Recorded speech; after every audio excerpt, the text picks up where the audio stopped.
This is the show your college professor warned you about. Prepare to be triggered. You're listening to The Patriarchy with Ian and Sal. Yo! Good evening. This is The Patriarchy Show, episode 47 here on a Thursday evening, December the 14th of the current year. I'm here with Ian and myself, Sal. How's it going, guys? And how are you, Ian? I'm good. Feeling good. Doing good. Good, man. Real good. We have a cool show lined up tonight. Do we? No, not really. Oh. No, we do. Comedian Pat Dixon, host of New York City Crime Report on crimereport.nyc and Compound Media, will be joining us. What else? Next week will be our Christmas episode, a very patriarchy Christmas. We're going to have like just a shit ton of guests, like revolving door fashion, not like 10 guests at once, but 15 minutes, like some of our favorite guests through the year. So that should be fun. What else is there, Sal? What am I missing?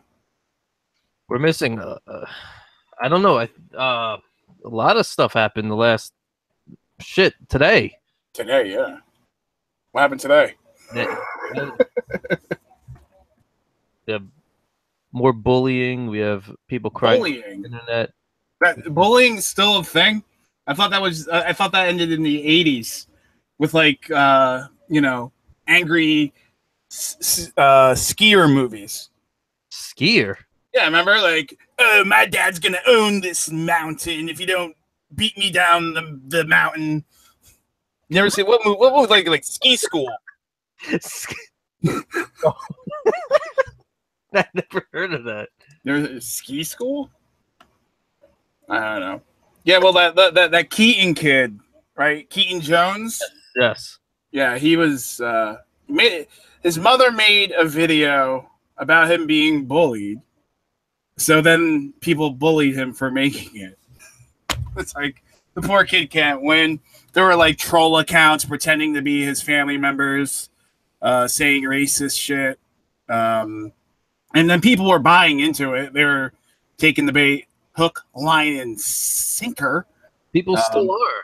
Yeah. And it was a majority. I mean, let's be honest. It was Black Twitter, that went off. I mean, even my wife was arguing with her half black sister about this. She goes, well, the mom said on Instagram, the mom doesn't have a public Instagram.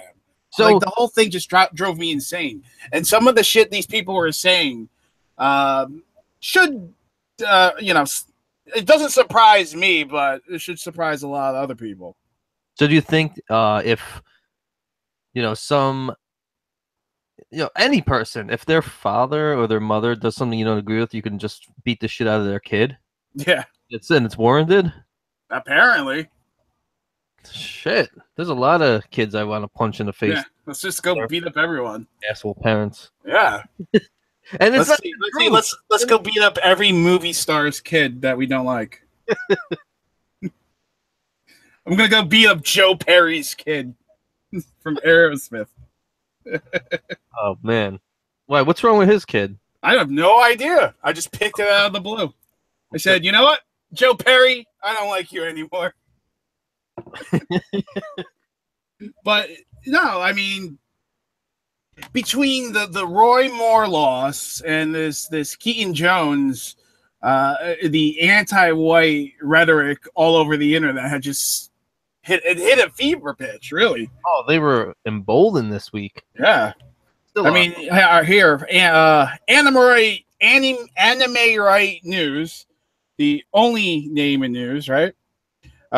They listed some tweets of some anti-white shit, just in case you were still wondering, because you're basic as fuck. Fuck white people. Fuck white people. Fuck white people. And it goes on a little while. I mean, this guy's a, modern day Einstein. Kevin Allred. I wonder if any relation to Gloria Allred. Here's another one. trying to find an eloquent way to say, for fuck's sake, white people, but gave up for fuck's sake, white people. Is that Kevin Sanders? Son No, of that's Jordan Gavaris. fucking idiots, man. Fuck you, Roy Moore, but also WTF white women really digging a hole that gets deeper and deeper. Here's another one. Also, here's to the black Dems who fought adversity and said fuck you to the white supremacists. Apparently, everyone that voted for Moore in Alabama was a white supremacist. So, what did that be? Like 400,000 people? 300,000 people? Do you see any of these people tweeting about the recent news in New York City? There's an investor. Wait, the recent Jews in New York City? Because they've been there for a while, Sal. Where have you been? Recent. No. Recent. NYPD opens investigation into sexual assault allegations made against Def Jam music mogul Russell Simmons. Oh, shit, yo. Well, it was only a matter of time before hip-hop got in trouble for all this. Is that going to be blamed on white supremacists? I hope so. I mean, it's pissing everyone off. Dave Anthony. I think that's a Mark Maron LA comedian guy that I'm like, yeah. Polls. He wrote polls. White people are fucking horrible. Like, I mean, it goes on, and there's a lot of Keaton Jones ones, and you know, saying he should kill himself or someone should shoot him, and it's just a bundle of joy out there on the internets. And on top of that, you have the net neutrality, which seems I haven't seen this many people flipping out about something since Trump got elected, I think, about net neutrality. I mean, what's going to happen? Seriously. You flash back to 3 years ago. Yeah, 3 years, yeah. And what was the difference? What difference do you see between then and now on the internet besides well, Sal, you're not educated. There was someone posted something that got over 1,000 retweets, and he said, and I'm assuming these are real valid sources. Twitter, $14.99 a month. Snapchat, $9.99 a month. YouTube, $19.99 a month. Netflix, $9.99 per movie, and Google, $1.99 per search. So I'm sure that a lot of research was put behind those numbers, and because those prices were in place before net neutrality, correct? Oh wait, no, they weren't. Ridiculous. No, they weren't. If anything, since net neutrality, now causation, correlation, I don't know. Things have been getting more expensive, and Netflix at any given time eats up like 1/3 of the bandwidth, and people are lobbying on behalf of Netflix. Yeah. Free. And Netflix is raising the price, regardless of net neutrality. So I don't know, Sal. What do you think? I think people will latch on to any anti-Trump movement that exists or that is manufactured against him. Mm-hmm. No matter what it is, even he can fucking have the cure for cancer. Yeah. And it will be some racist or sexist thing that no one will believe, and they'll just fucking hammer away at. One time in 1986, Donald Trump hit on the doctor that helped him create the cure for cancer. So obviously, hostile work environment. So, and then you see all these new, not new accusations, but the old accusations coming out against Trump again. They're making the rounds, these women, apparently, because now that the left was successful in just alleging sexual allegations against Moore, regardless if he was a terrible candidate or not, but because it was successful, you're going to see this all over the place now. 40 years ago, Lisa Murkowski raped a dog. Here it comes. So have you seen what Bill O'Reilly said recently? Do it live, damn it! No. What did he say recently? That was a long time ago. Newsmax.com. He spoke to them. He said that a tape exists, an audio recording exists of an anti-Trump attorney offering a woman $200,000 to file sexual harassment charges against then presidential candidate Donald Trump. Do you think it's Gloria Allred? I don't know. I mean, that would be pretty cool, but why hasn't this tape come out? Like, maybe he's making a comeback. He's going to release it on his new show or something. Well, he says, the Newsmax, that this tape exists. We urge the person who has the tape to hand it over to the U.S. attorney because O'Reilly says, my investigation team believes there are 3 separate crimes just on this one audio tape. He tells Newsmax that his attorneys have listened to the tape. He says it's not in his possession, but his attorneys listened to it, and they said this happened before the presidential election.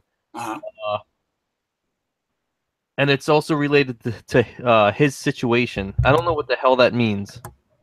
Maybe the Russia situation? No, I think O'Reilly means his situation. Oh, his situation. Gotcha. Maybe the same people are working against Trump. Yeah. Or maybe he's just up to some kind of shenanigans to just insert himself into the story to stay relevant. I don't know. It's possible, but I mean, that's a pretty heavy allegation to make. You know, that's huge if true. Huge if true, Sal. The big story. He said that if this person doesn't bring it to a district attorney or whatever, yep, he's gonna try and do it himself. I don't know how he can do that if he does of this tape. Oh, and one of the doctors that uncovered a lot of nonsense in Haiti, he suicide. Yeah, having a knife in his chest, because that's how people do it. They stab themselves in the chest. Didn't people do that? I've only seen that in movies. Like, yeah, that's a movie thing. Old Roman stories. Yeah. What was it? The Japanese thing, seppuku or whatever. I know I'm gonna get yelled at for getting that wrong, but the samurais would stab themselves and then twist it. Seppuku? Seppuku or something. No, it's an S. I don't know. I'm saying it wrong. I don't know. Sex poo poo. Sex poo poo. 2 girls, 1 cup. Yeah. I only have Japanese people in my family. Oh. You figured I would know this, but no, I don't. I have Japs in my family. You do? Yeah. What, the Shiba Inu? You ever Shiba Inu? What are they called? Jewish American? Oh, Jewish American princesses. Yeah, that's true. Yeah. The Jewish girls from like Long Island and Jersey, like North Jersey. Yeah, there's some of them. There's some of them in Matawan, Aberdeen area, Central Jersey. It's like, I would say the Jewish American princesses start in Princeton, move up the Jersey Shore, and then into New York City, then into Long Island to the Hamptons. Yeah. What do you think? Yeah. They hug the coasts. Japs love the Atlantic Ocean. The other Japs love the Pacific. Yeah, they love the Pacific. And they love Pearl comes over.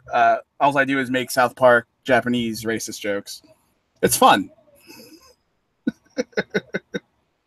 Now, Merry Christmas, Craig. I think she's a secret agent trying to get the codes to bomb Pearl Harbor again. Bomb the harbor. We're going to bomb Pearl Harbor, everybody. Speaking of Asians, no. That was Pat Dixon. Hey, Pat, how you doing tonight? Hey, what's happening? No, I didn't speak yet. That's my first thing that I've said. Yeah. Nice. Speaking of Asians. All right. Because you have Ryan I haven't- who does Asian impersonations of you, right? Yeah, I'm starting to be more famous. Well, for my Asian version of myself, and that's, believe me, not a lot of fame, but I'll take it. You know. Yeah, I mean, Hey. I wish if I had like a Thailand version of Ian Erickson, I think that would be pretty cool. Yeah, it is pretty cool. I mean, like he's faster than me, works harder than me, and he also he eats a lot more sushi than I do. You know. Yeah, good at math. You know, the usual. Yeah, well, but he's got a lazy streak too. You know. Fair enough. I need to. You always think like maybe I can trade him in for like a newer, like better Asian version of myself. I don't know. Upgrade from a Toyota to like a Lexus. Right, exactly. How you doing, Ian? Man, I'm really good. I had a lot of fun hanging out with you on December 6th at the West Side Comedy Club, watching you record a version of your show. Yeah, that was awesome, man. Thanks for coming. And we had a lot of fun with your buddies there. That guy is such a fucking loser. Which one? Ha!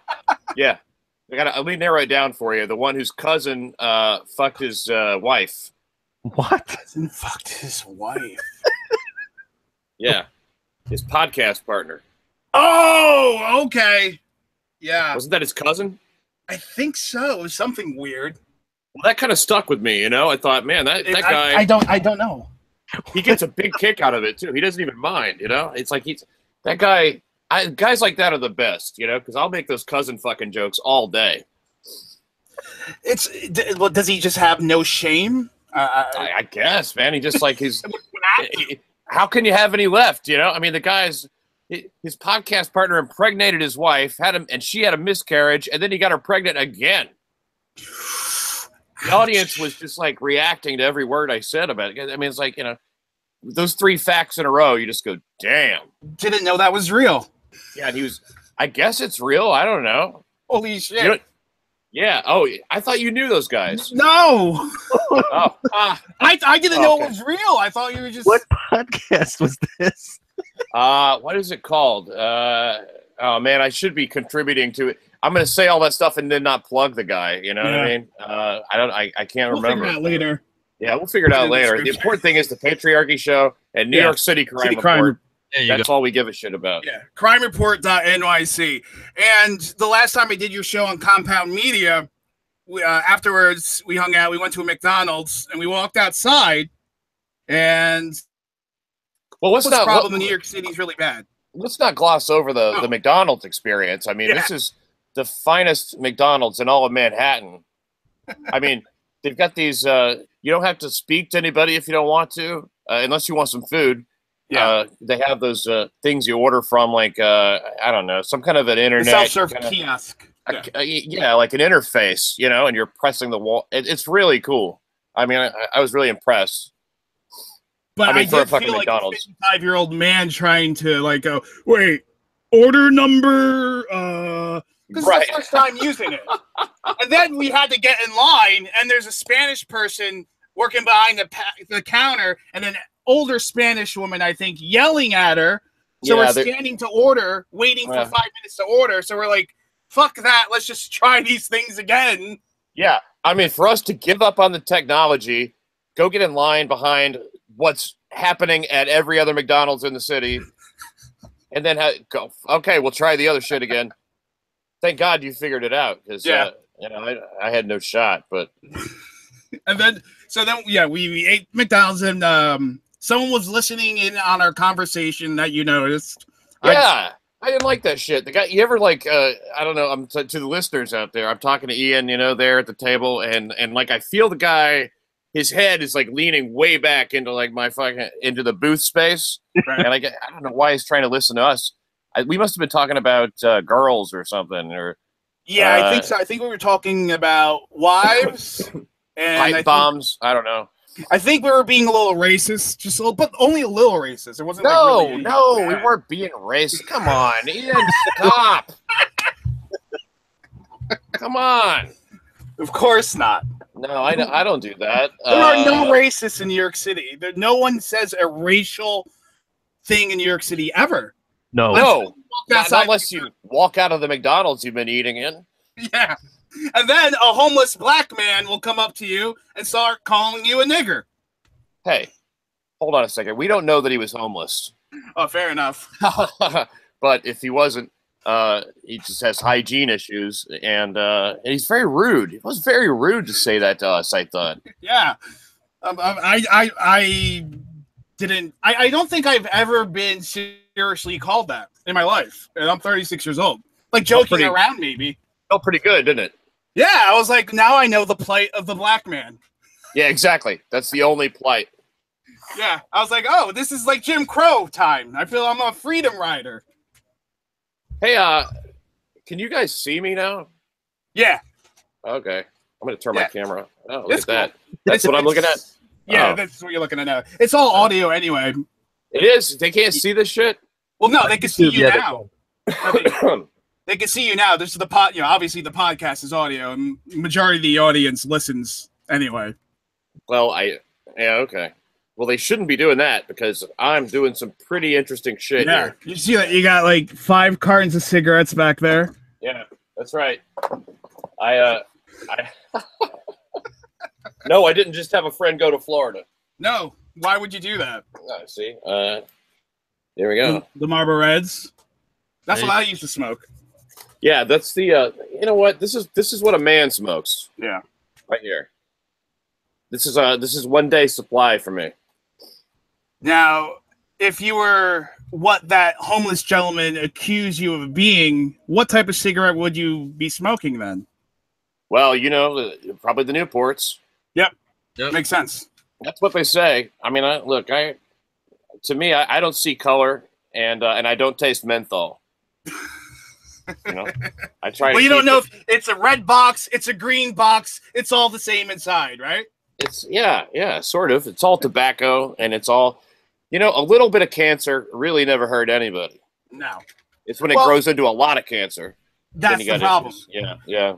Well, you see a lot of people at like NA meetings, AA meetings. Not that I know what those would be like. But you see a lot of people at those types of meetings or veterans at PTSD type meetings always smoking cigarettes.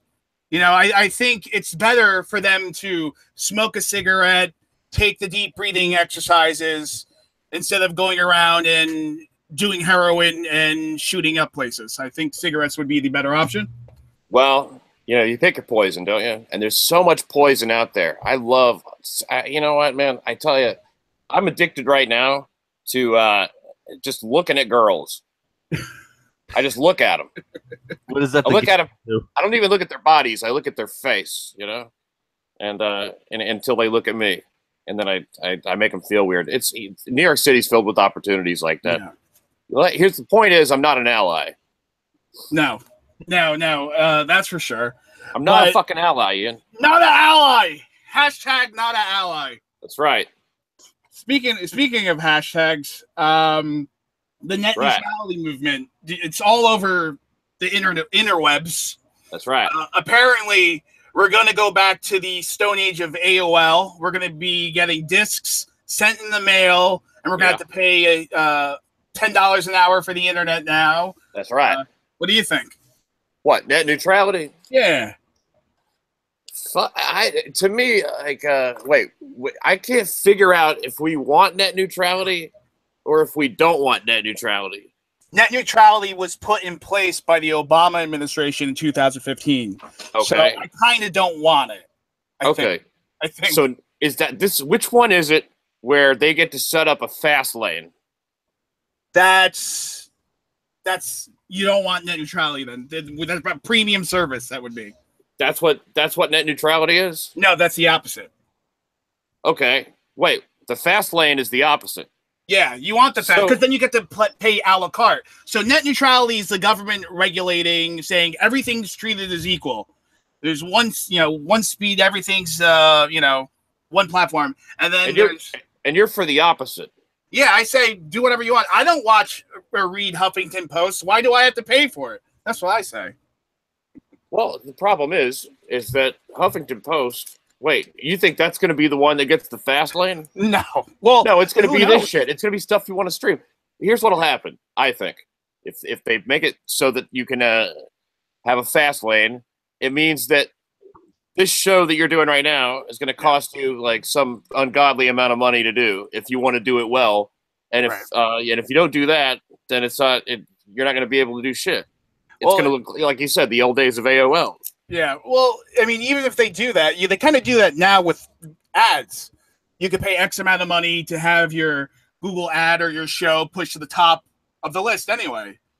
I mean, I don't know. It just seems like 2 years ago, nothing has changed in 2 years. If anything, prices of services have gone up. I don't see net neutrality have had any effect on anything. I don't know. Maybe I'm naive. I'm trying to look ahead, and look at all the shit that can close down my network over there, Compound Media, because if they start that fast lane shit, then they start regulating it, right? Right. Well, no. They will let the corporations, the ISPs, decide if they want to shut down Compound Media or not. Right, and then you get no protection whatsoever. Yeah. And see, I don't want some ISP saying, we're just gonna fucking shut you down because we don't like your point of view, and that's scary to me, because all they got to do is you complain to the advertisers, the advertisers complain to the ISP. That's the end of it. Right. Well, it's another thing. You pick your poison.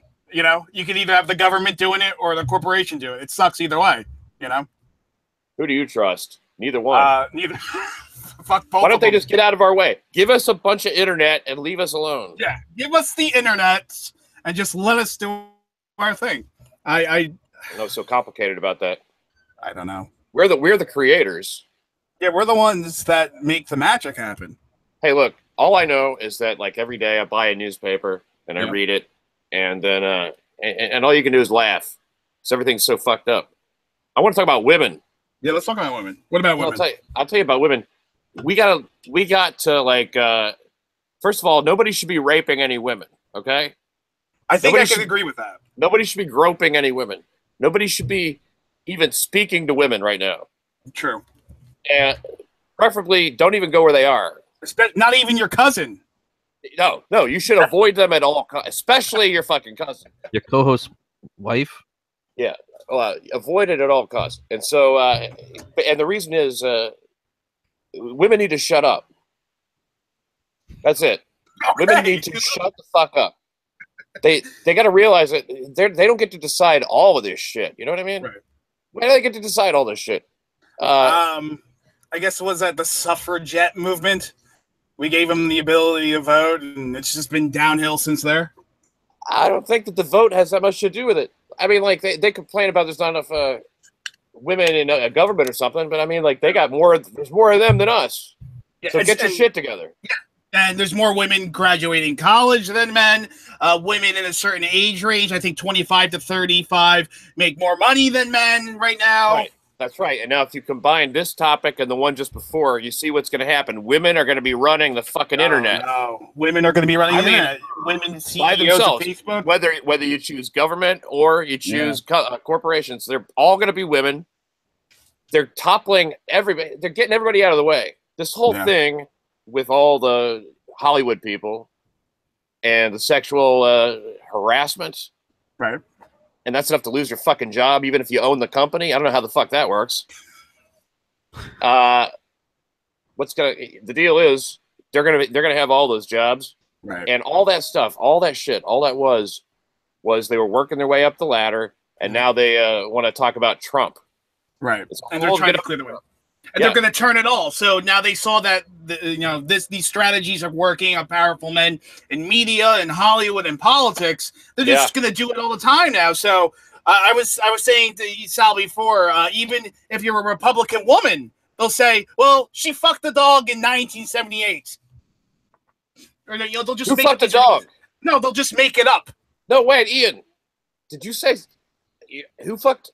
Did somebody fuck a dog? I said they'll just make up sexual allegations. Let me ask you, if you were going to fuck a dog, which breed would you pick? None. No, you have to pick. You have to pick a breed? You have to go with my question, if you're going to. I know it's a big if. Poodle. I don't fucking know.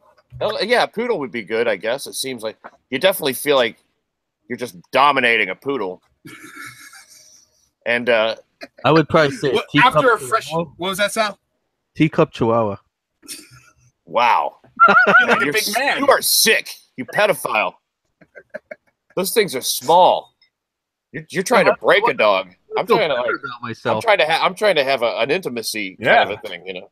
Yeah, it's like Sal likes women with smaller hands for obvious reasons, so he likes smaller dogs for obvious reasons.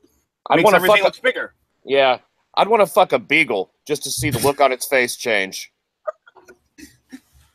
Be my friend. Wait, that's not friendly. A particular Snoopy. That's who I'd like to fuck. You want to fuck Snoopy while Woodstock watches?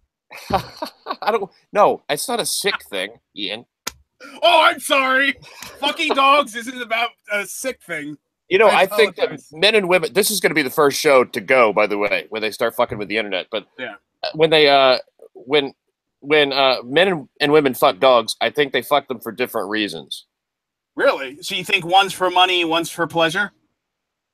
No. Who pays you to fuck dogs? I don't know. You go to Mexico, they have donkey shows. Right. But those jobs are so hard to get. Yeah, I mean, the waiting list, the fucking donkey. There's a lot of qualified donkey fuckers down there. So, and that's only in Tijuana, too. I mean, you got to go to the hotspot. But, like, and I would never go see something like that. No, but I don't know. I really don't know. Sick people. It's just people who have there's unscrupulous and horrible, but about dogs, okay? Let's talk back to the dogs. Fucking dogs, okay. Now, I think men fuck a dog because they just feel like they have to fuck something and they get curious, right? Right. But I think women mostly fuck dogs out of spite. Keep going. Spite. Okay. Like say I read a story about a guy who his wife fucked a dog because he was always out of town, right? And he was traveling, and then one day he's gone. He's gone for like 3 weeks. Right. She fucked the dog, videotaped it, and then showed it to him. So she cheated on him with his best friend, quote unquote. Right, and then they started a podcast together. The fucking lady and the dog. The Bestiality Show. See, I want to have a podcast. Just call it Dog Fuckers. I think you can make a whole podcast just out of dog fuckers. Dog fuckers. I don't think iTunes would even allow the title. All right. Well, I mean, I think if you blanked it out, you know what I mean? If dog fuckers? Dog fuckers. And just like put the, star. Yeah. Isn't guys we fucked on iTunes? Well, but that's feminists. That's chicks talking. There's a show called The Patriarchy Hurts Everyone. Oh, that's our favorite show. Oh, yeah? Is it about this show? Well, Sal, what do you think? Do you think they've listened to us because we've picked up on things, but they have never directly addressed us? Yeah. Right? Yeah, they don't want to add to your fame. Yeah. The huge amount that I have. That's a show. I pack stadiums in the ones. Topple the Patriarchy. Well, I'm sure it's like rated, right? It's ranked. It's in the top 100. It's in the top 10. Top 2, maybe. No, I have no idea. Believe that shit. Anything. It's like I would never want to be a woman. Still, though, that's what's funny about it. As good as they have it, Especially white women. White women in this country have it so great. White women will walk up to like this a huge black guy in like Target and fight with them over because he got in their way, thinking that this huge black man won't just punch her because white privilege is what it is, but I think white female privilege is an actual thing because white women are protected and they don't really experience danger, and when they're confronted with it, they don't realize that big black guy might just punch you in your fucking face. Why does he have to be a big black guy? Why can't he just be a big guy? Because it's a different experience. Oh, I see. Because they have equal intersectionality. Yes, exactly. And like, it's just a different experience. Well, he might have too. Is this guy obese? He's 6'6", 300 pounds. So yeah. Oh hell, that's actually svelte. 6'6", 300. Yeah. That's like. Well, no, that's like an offensive lineman. Yeah, that's a big guy. But a lot of white women think that he won't just smack them. Yeah. Well, you're not allowed to just hit somebody because they yell at you. I mean, I don't know how they come up with these laws, but yeah, apparently that is against the law. Smack a white woman. Just smack anybody, I think. Yeah. It's still, women get away with a lot more violence, I think, before they actually have to. A woman tried to shoot me, and she got house arrest, and then some what do you call it? 8 years house arrest. Yeah. Talk a little bit, because a lot of our listeners, I don't think, know that story. So if a man goes to attempt to shoot a woman, they're going to get in a lot of trouble, because the stats show that women for the same crime get less penalty and jail time. So go ahead, tell your story. Well, I mean, I met a girl, fell in love. Everything was great at first, and then she started talking about shit like lying to me and stuff like that. Then she started talking about killing herself, and you know how it is when a woman starts talking about killing herself. You're like, oh my god, no, don't do that at first. Mm-hmm. And then after a while, you're like, you know what? That would actually solve a lot of problems for me. Yeah. But she wouldn't do it. She just liked the threat, It's a manipulative kind of thing. Yeah, manipulative. Yeah. If you leave me, I'll kill myself. So she did say that, but she just meant if I leave the hotel to go do my comedy show at the club that we traveled there for me to do. To make money, she's like, when you come back from the show, I'll be dead. Dead.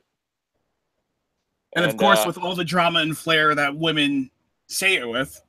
Well, she never did die, no. Unfortunately. But so I finally got rid of her, and then she tried to shoot me outside of an IHOP in Chattanooga. That's all. That's wait. By try to shoot you, means she shot the gun and missed? What? It says you ended my presentation. Oh, what? I didn't end anything. I don't know what the fuck's going on. So no, she didn't shoot. She didn't pull the trigger because I took the gun away from her before she could. I mean, this, she pulled a gun out of her pocket. She came up behind me, sort of, and she was like, I just want to talk to you. And then she was holding on to my arm, and then she took the gun out of her pocket. She was like, look, I got a 9mm. So I grabbed her wrist and, bent it back and, made the gun fall out of her hand. Picked up the gun. She jumps on my back. And this girl's 6 feet tall. And, I don't know, 160, 165 pounds. Right. Maybe 175 pounds. And I'm about that size, Right. So it was a bit of a struggle. But she's scratching at my eyes, putting her, putting her fingers into my eyeballs and shit. Yeah, it was really a thing. And then the cops showed up. We finally got inside. I got inside. I kind of dragged her inside. I was trying to get the gun to these security guards that were there. And let them know some shit was going on. And so they separated us, and then the cop showed up. And then the cop walks over to me. I'm filling out the incident report or whatever the fuck it is. And just sort of leaning on the wall out of the way. And he goes, are you the one that she tried to? And I'm like, yeah. And he goes, what did you do to her? Blaming you. Victim blaming. That's what we call it, Pat. Yeah. Yeah. And you know what's funny? That's okay because that's what every woman asks when I say a woman tried to shoot me. They say, "What did you do to her?" Yeah, thanks for the sympathy. Thanks for sticking up. That's how deep that sisterhood shit is, though. They assume if I said a guy tried to shoot me, they'd be, "Whoa, outside of an IHOP is where it was." A guy tried to shoot me outside of an IHOP. What was it? Some kind of pancake argument? But if it's a woman, they go, "Yeah, well, you must have been thinking with your dick," which I was. Well, but still, people shouldn't be discharging firearms at one another over cheating. I like the way my dick thinks. I wasn't cheating. I wasn't cheating on her, by the way. I was cheating with her. Oh, so that even creates even further drama. But last time I cheated, right there. So she, for displaying a firearm and assaulting you, she got 8 years house arrest. She was convicted of second-degree attempted murder. Whoa. Yeah. And that's it. No jail time. Plea deal, yeah. I didn't want to go to trial. They wanted to charge her with, first-degree attempted murder. However, I didn't want to go to trial because she's very charming, and there was a lot of shit I didn't want her talking about. Sure. And, better to just, let that go. But, 8 years house arrest. And I don't even think she abided by the house arrest. Yeah, they probably cut it in half. After a couple years of her obeying it, they lower it and they lower it. This was a good time for me to move to New York. You know what I mean? So I started making my plan. You know. Yeah, making your way up north. But I think the statistics that I've seen that as far as domestic disputes go, the highest of any type of couple are lesbians. Lesbians love to be. Oh, is that a fact? Yeah, I didn't know that. Really? Yeah. Oh, why? I don't know. You know what? I'll tell you why. Because they move in after like 2 dates. That's true. They bring their cats with them. And they don't know each other. And also, you talk about privilege, and the female privilege is that you can just be violent, and you're not in trouble. You can just throw punches, and that's fine. Because guys are embarrassed to like call the police if you hit them. If a woman hits them, they don't want to like fucking. You know what I mean? You don't even want to call the police if a guy hits you. Sometimes, Yeah. But if a woman hits you, definitely not. And the cops will laugh at you too. I understand. Yeah, I mean, especially if it's a woman that's a lot smaller than you. So if me, I'm 6 foot, 290. I'm a big fat guy, and my wife's this little thing, and then I call the cops, and I go, so that 5 foot 4 tall, 125-pound woman assaulted you? They would laugh in my face. Yeah, they would. And that's why you don't do it, Ian. No. But I feel bad for you in your current situation, and I wish you the best. And my wife does beat me, and it's a terrible thing. She smacks me about the house. She throws shoes at me. Cousin, She throws iPhones and wallets. I'm just naming stuff. Did you know that when it comes to murders, almost all the murder victims are male. The victims, sure. I mean, you can look at the numbers, you know what I mean? But in the United States, most murder victims, let me see here. There's some numbers for 2010, but the shit doesn't really change that much year to year. 77.4% male. I think the last one I read was like 2012. It was 78%. Yeah. Or it might have been 84%, but that might have just been shootings. It's a lot. It's the vast majority. And work-related deaths is like over 92 or 93% men. Yeah. So let's look at the murder, though. Women are always complaining about the wage gap, right? Yep. Why don't we start complaining about the murder gap? We need more women to get murdered. So in order to make that's the only way to fix it. How do we do that? Like, what type of law would it be? Through legislation? Would we just start shooting bitches? Well, I think no. We're not going to shoot anybody. No, but we will. I think that there should be maybe government programs to encourage more guys who are killing to kill women instead of men. It's only fair.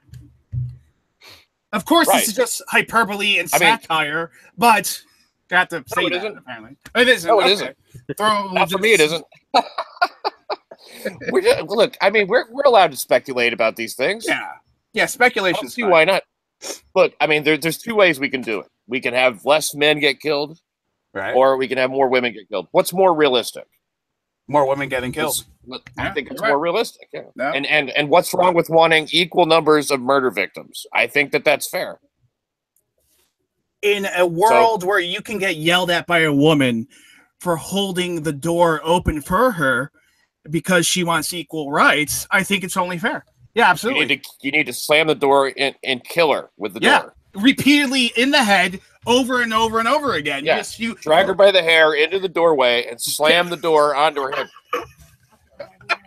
Not an ally, Ian. No, and then open up her purse and steal her money because women don't make up a large portion of muggings either. So now you have to kill the mugger as well, right? I think it's possible to achieve total equality in our lifetime. I really do. Maybe I'm a dreamer. Yeah. Sweden or Switzerland rather, they have 50-50 murders. Yes, they do. You know that? Right now. Yeah. 50-50. We're at 77-8. That's not fair. 77-8. I mean, how is that even remotely okay?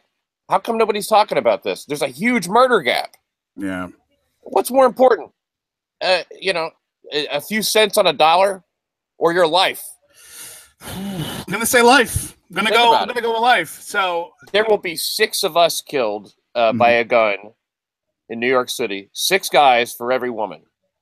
And you know how they present that statistic in the PDF when they send it out? They're like, 1 in 6 women are victims of gun violence. Totally ignoring the other 5. Whatever. It's like 5 in 6 dentists believe Colgate is the best. Who's that one dentist? Right. Crest is better. Yeah. Except,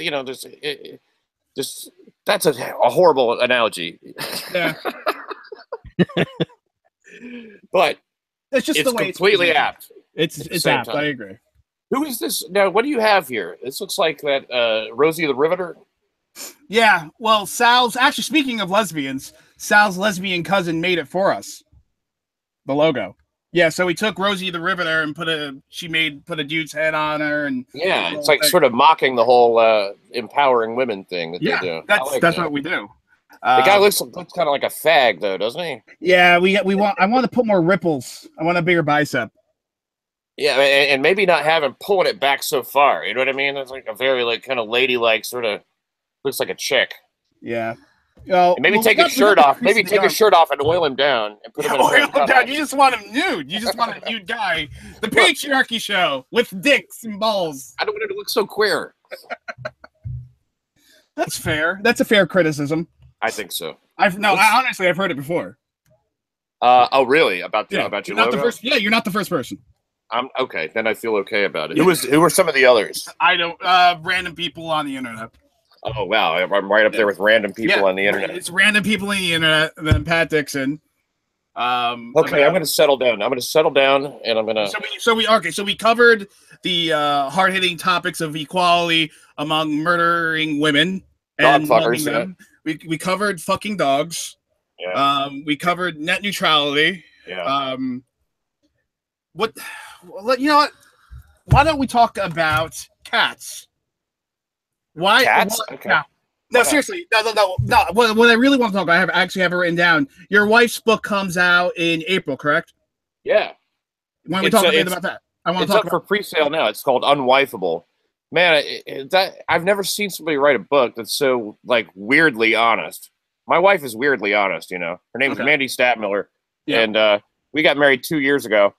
I met her about 9 years ago.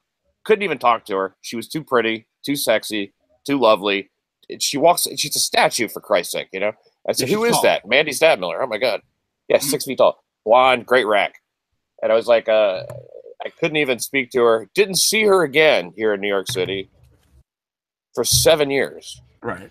And then by the time I saw her again, she was a little bit more busted. And I thought maybe I can fuck this girl, Mm-hmm. And so Fair. Here we are. Now we're married. And be careful what you wish for. And it was a real love story, a real romance. And, she's like a feminist and stuff like that. It goes to show that there's somebody out there, even for me. Yeah. And, she thought unwifeable. She considered herself unwifeable because of all the crazy, she sucked a bunch of dicks and stuff, and that's what I'm not really doing a good job of selling the book. That's what it comes down to. Well, the book, I've heard you explain it before in the past, is about her life with other sexual partners before she met you. Not just sexual partners. So see, she came here from I guess Chicago is where she went to school, Northwestern, and then she was in San Diego. But she had this whole career writing, Right. So it's about this person who moves to New York City, this lovely girl, and this lovely girl with the big dreams of the big city and writing, and she gets a job writing at the New York Post, which is obviously a huge paper. Huge. And she gets her own column about dating, and then she just descends into this kind of dark. She begins drinking a little too much, it sounds like, and then falling into all these kind of unusual sexual situations, Right. and it seems pretty lurid, but it's also sort of a cautionary tale. You might take it. I was reading some of the blurbs. Jim Gaffigan wrote a great blurb for the book. I can't remember precisely what he said, but it was something about the kind of honesty that she does is the kind of honesty most people try to avoid, and not for themselves. I mean, it's right. if they're interested in the book, which You really ought to check it out. Go to crimereport.nyc. There's a link, and it's in pre-sale now. I think it's going to be a huge success. Yeah, I really hope it is. You know, she was involved. Something happened with her with the Andy Dick. Is that in the book? She's talking about that? Yeah. The whole thing with Andy Dick is covered. Yeah, I mean, there's a lot of celebrity kind of like bump-ins. I think that Andy might be the only celebrity who would like attacked her. I think he bit her. I think he licked her, and I think he bit her. Yeah, it's odd. Okay. It's odd. Yeah, that's just a weird thing to happen. Your interview, so she's sitting down to interview him, I'm assuming, right? And then he just licks and bites her. You got to read the book. I mean, there you go. But it is. I think it was at a festival. Yeah. And you know, people. It just. What's funny is all this shit that comes out with the harassment and the assault and the groping and all this shit. It's like all this shit happened to her, right? And she just writes a book. You know, she's not like making allegations. You know, she's just like reporting what happened. Yeah. So this isn't about being Me Too. It's like being like, hey, this is my fucking life, and I think it's awesome. You know, it's like this is my story. This is what happened to me in the workplace and in different jobs. And now you have that where she went, you know, like you said, she's sort of a feminist, so she empowered herself and made something out of it. Whereas you have other women who cry and complain because a guy says, "Hey, nice dress today." Yeah, I think that was Dustin Hoffman that's in trouble for nice dress today. Yeah. Wait, Dustin Hoffman, 16-year-old accused? Oh shit! Dustin Hoffman was accused by a 16-year-old. Was he? Well, she was 16 at the time. Yeah. So he wasn't accused by a 16-year-old. He was accused by some old lady who was 16 back in the 80s or some shit. Yeah, actually, in 1980 when he was in the Zeus story or whatever. Right. Let's be honest. There should be a statute of limitations on all this shit. And I don't even mean for criminal charges. I mean to even talk about it. Right. It should be against the law to allege anything after 30 days. Well, I mean, because how do you prove something like that or disprove? Yeah, prove or disprove, either way. How do you prove a negative ever? Right. People don't need proof anymore. They don't even need evidence. They just need believe the women. I'm telling you, the millennials gave it away. They have given it away. Yeah, they kind of open up the floodgates to allow a matriarchy to. I love women so much. I hate what's happening with women right now. Right. No, because they're becoming more like men. No, I want my woman to be like a woman, not more like a man. They're not even becoming men. You think they're more masculine? How so? They're not. They're trying to, and it's obviously not working because they're crying about men from 80 years ago saying nice dress on the set of a Bing Crosby set. Oh, you mean they want like equal everything except like, in this case, it seems as if, well, women are not going to relinquish their victimhood exactly voluntarily. You'll have to. It's like Charlton Heston, pry it out of their cold, dead hand. Right. Because that's true. That's one of their advantages that women have. They're like, oh, poor me with doe eyes, and then men feel sorry for her.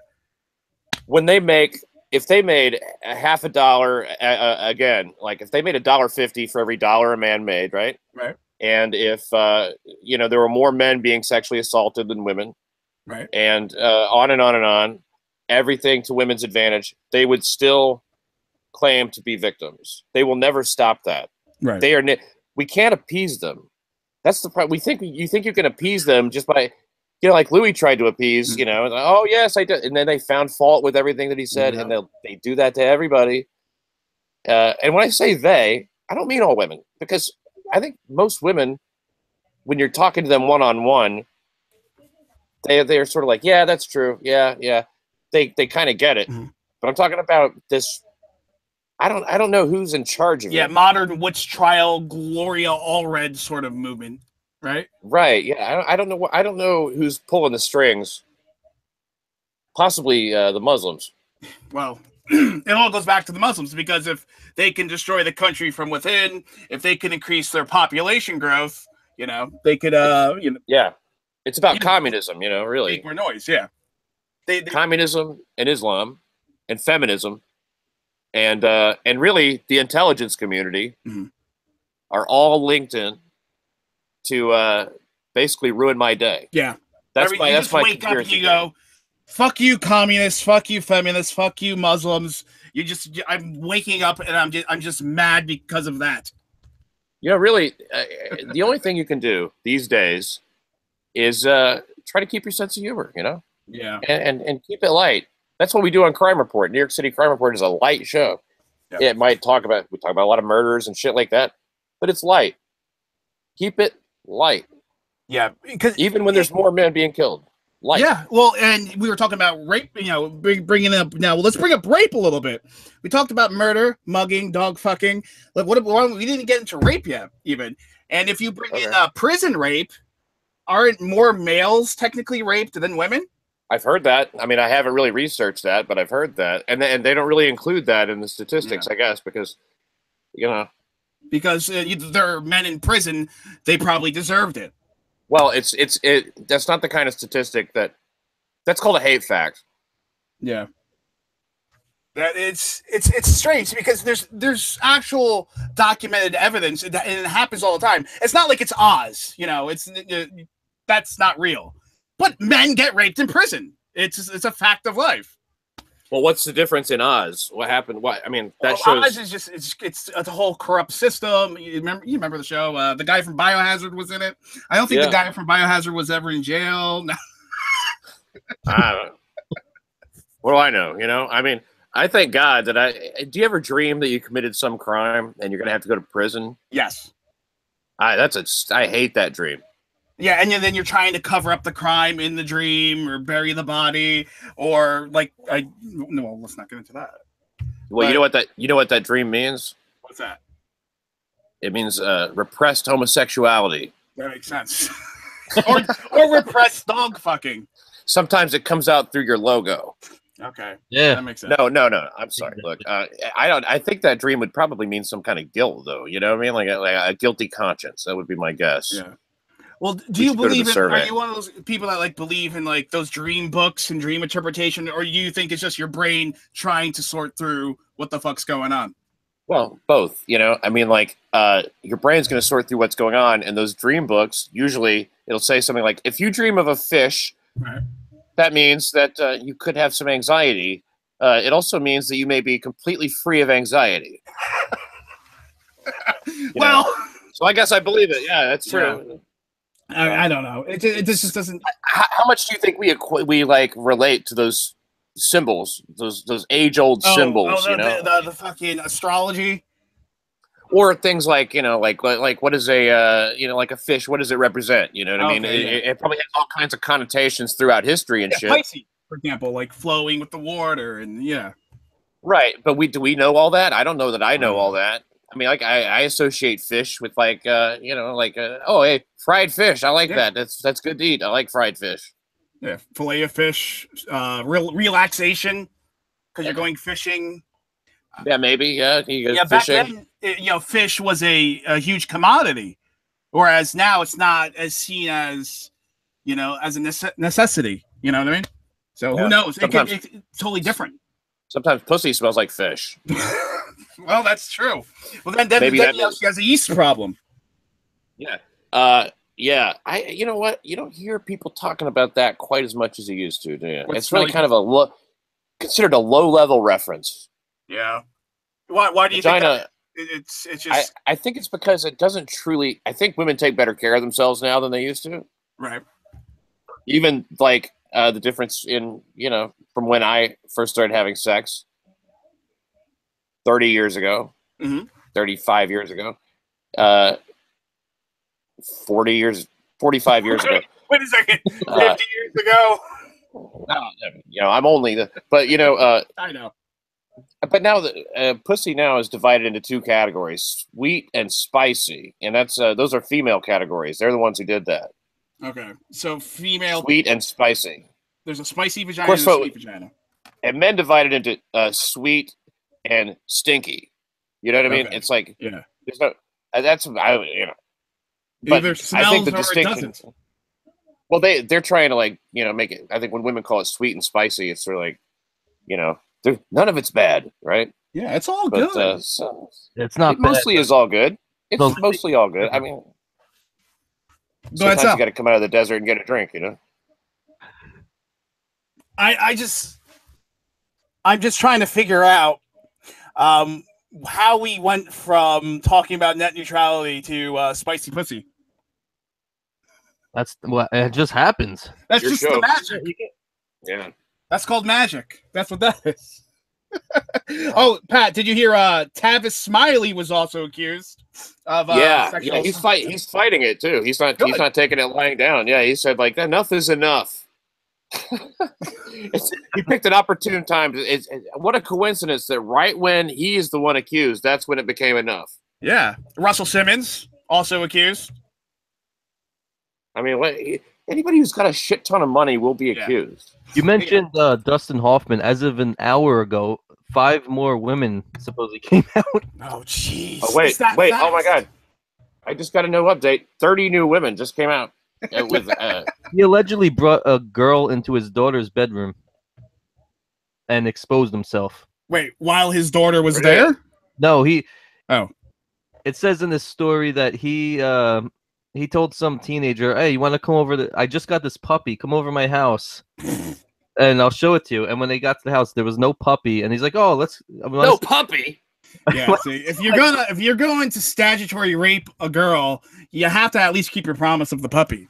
Don't promise a puppy if there's no puppy. You know what I heard about Dustin Hoffman is back when he was a struggling actor in New York City, he needed work so bad that he dressed as a woman and got a role on a soap opera.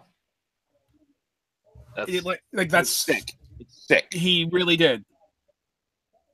What's the name of that? What was the soap opera? Was he in General Hospital? Guiding Light. I don't remember the name of the soap opera. He's always confused with the gerbil people. Him, Richard Gere. There's a few of them, like the old Hollywood types, that are always getting accused of the gerbil story. Yeah, first gear, second gear, third gear, Richard Gere. Yeah, that's when you get the gerbil in your ass. I think that why is Richard Gere famous for the gerbil in the ass? I think it's because he's anti-Israel. That makes sense.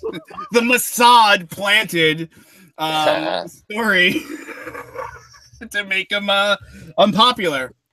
That's a funny urban legend, but you know what a funny urban myth is this one about, I think I've heard it about a few people, Rod Stewart, like Mick Jagger, Elton John. Now you tell me the rumor, or not the rumor, but the urban myth or whatever. David Bowie as well. They had to get cum pumped out of their stomach. Right. They had to get cum pumped out of their stomach. Now, I don't know how much you cum.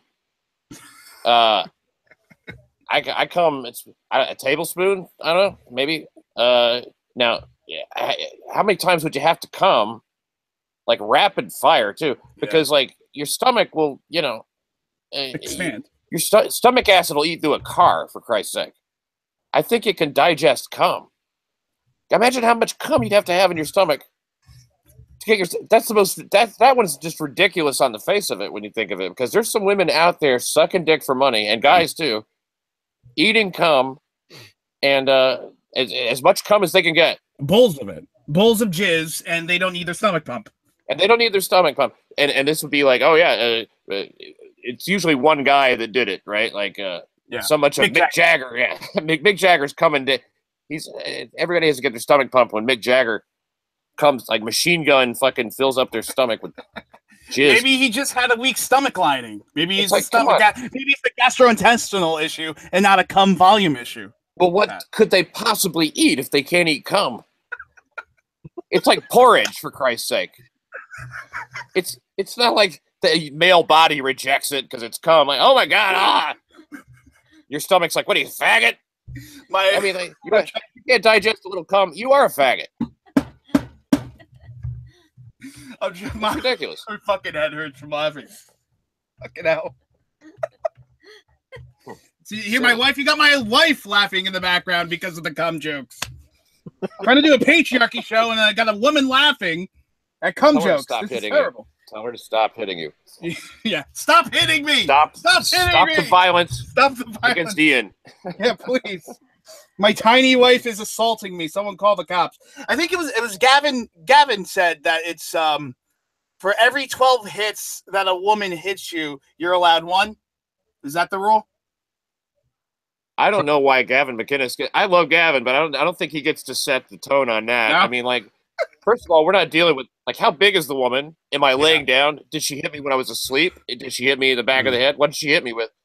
You know, there's a lot of variables. There should be a sliding scale, is what you're saying. I'm saying every situation's different, you know, and like if anybody hits anybody, I think you got a right to hit them back, you know, but you can't look at it that way because then, like, say, like, if you think like, well, I can't hit my wife unless she hits me. Well, then you start thinking about how do I get her to hit me first, you know? Yeah. Or you could do, what was that movie with Mark Wahlberg where she just starts hitting her chest? Or what? You know what I'm talking about? What's that? But not no, Mark Wahlberg. What was that movie? Well, anyway, to make it look like they were assaulted, Fight Club, a la Fight Club, where Norton's getting beating himself up in the office and says the boss does it. That was pretty good. Yeah, that was awesome, actually. But that happens a lot, where the woman will, punch herself in the arm and then say, he beat me up. Almost all of them. They've got it in reverse. They almost no rapes are real. Almost all of them are fake. Keep going. I'm curious. No, I mean, that's and almost all assaults against women, too. They're almost all fake. Did you know that? They always say like false police reports. Yes. They always say a very small number are fake. No, they're almost all fake. Wow. And not an ally. And it's usually because the guy's leaving. She's fucking batshit crazy. Who knows? Yeah. Who knows? But a lot of men are wrongfully convicted, thrown in prison, and then they get raped. Yeah. It's weird. It's like Planet of the Apes. It's like Planet of the Rapes. That's what it's like. That's a good one. That's make a good movie about podcast. Yeah, Planet of the Rapes. Of the Rapes, plural. Planet of the Rapes. Yeah. Well, there was that case in England where when you have a victim group, they get treated with kid gloves, women, and now in this case in England, the Muslims, where a guy, as a joke, as a gag, put a bacon sandwich in a mosque. I think it's kind of funny. Some people consider it a hate crime. But he got sentenced to jail for 6 months. Guess what happened? Well, most of the jails in England are made up of, guess who? Muslims. When they found out what he did, they killed him. So he was executed for putting a bacon sandwich in a mosque. What's a mosque? A mosque. You know those Muslim... What's a mosque? The hate crime that happened in Chicago, and I know a lot of people are talking about this. We discussed it today on Safe Space with Talib Starks. There was the 4 teenagers who were African American who beat up a retarded young white boy because of white people electing Trump. He didn't like that. Well, Trump actually got a larger amount of the black vote than Mitt Romney did. Yeah. I mean, of course, he wasn't. Of course, he wasn't running against anybody black. Right, that's true. Mitt Romney might have gotten more of the black vote if he wasn't. Who did Mitt? Did Mitt? The black guy. I think he got more than George W. Bush too, and he was running against Kerry. Yeah, how about that? George Bush just isn't appealing to black people on any level. Yeah. But Trump is. Trump is more appealing to black people than I think that many people would like to admit. The flashiness. You know what I mean? The Just because he's great. He's great. He's so undeniable. Right. Trump is so undeniable. He reaches across all lines. I mean, like a lot of women voted for Trump. Yeah, right. That's another myth. Is that people don't like Trump? They all love Trump. In one way or another. They all do. The only people who don't are like Anderson Cooper and that other fruit. The one that's on MSNBC, Keith Olbermann. Oh, Keith. Oh, I thought he quit. I thought he retired because Trump gave him an aneurysm. Oh, did he? Yeah. Well, Keith Olbermann. He goes on Twitter and goes, "Fuck Trump, fuck Nazi." Ah! And that's all he does. And then I think he got into a fight with Ann Coulter because he pretended to go to Cornell or some shit years ago. Oh, that's hilarious. Ann Coulter is probably the most entertaining person on the face of the planet. I don't think there's anybody more entertaining. I mean, just not only is she well-informed, not only is she right about everything she says, she is so entertaining. Yeah. I mean, her tweets just are they're there just to engage you and to cause a Never a reaction a clunker. lot of times. And then you read her books, even the ones way back then. Half the book are the sources. I got it from here. Half the books, all well researched. It's all well researched shit. Have you noticed that the difference in the way people argue, us and them, it's like we're outraged by different things, and we're also we argue in different ways. And we say I've noticed almost everybody on the right, all of us, we say things like, we say a lot of facts and shit. Yep. And then I mean, this is the same thing everybody said. I'm not even going to say it. Basically they name call and shit like that. Right. And they'll tell you who you are. Like Chelsea Handler's talking about Sarah Huckabee. How what a dumb biscuit face she is, or something like that.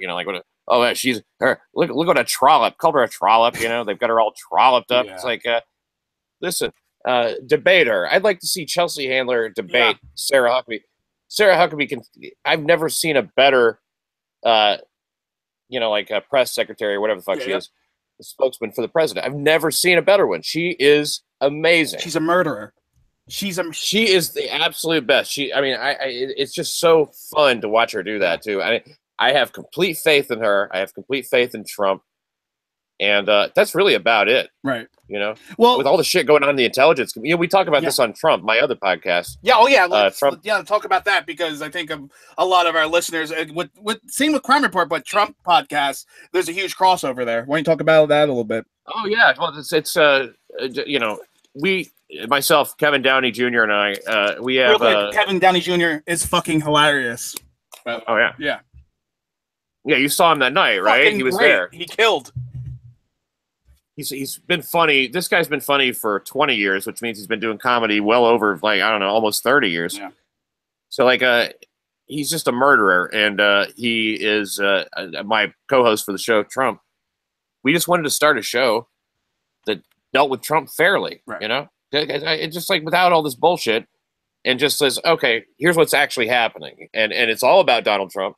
It's all about the Trump era, Okay. So we're looking at the kind of shit that's happening now as a result of Trump. Trump basically split political time.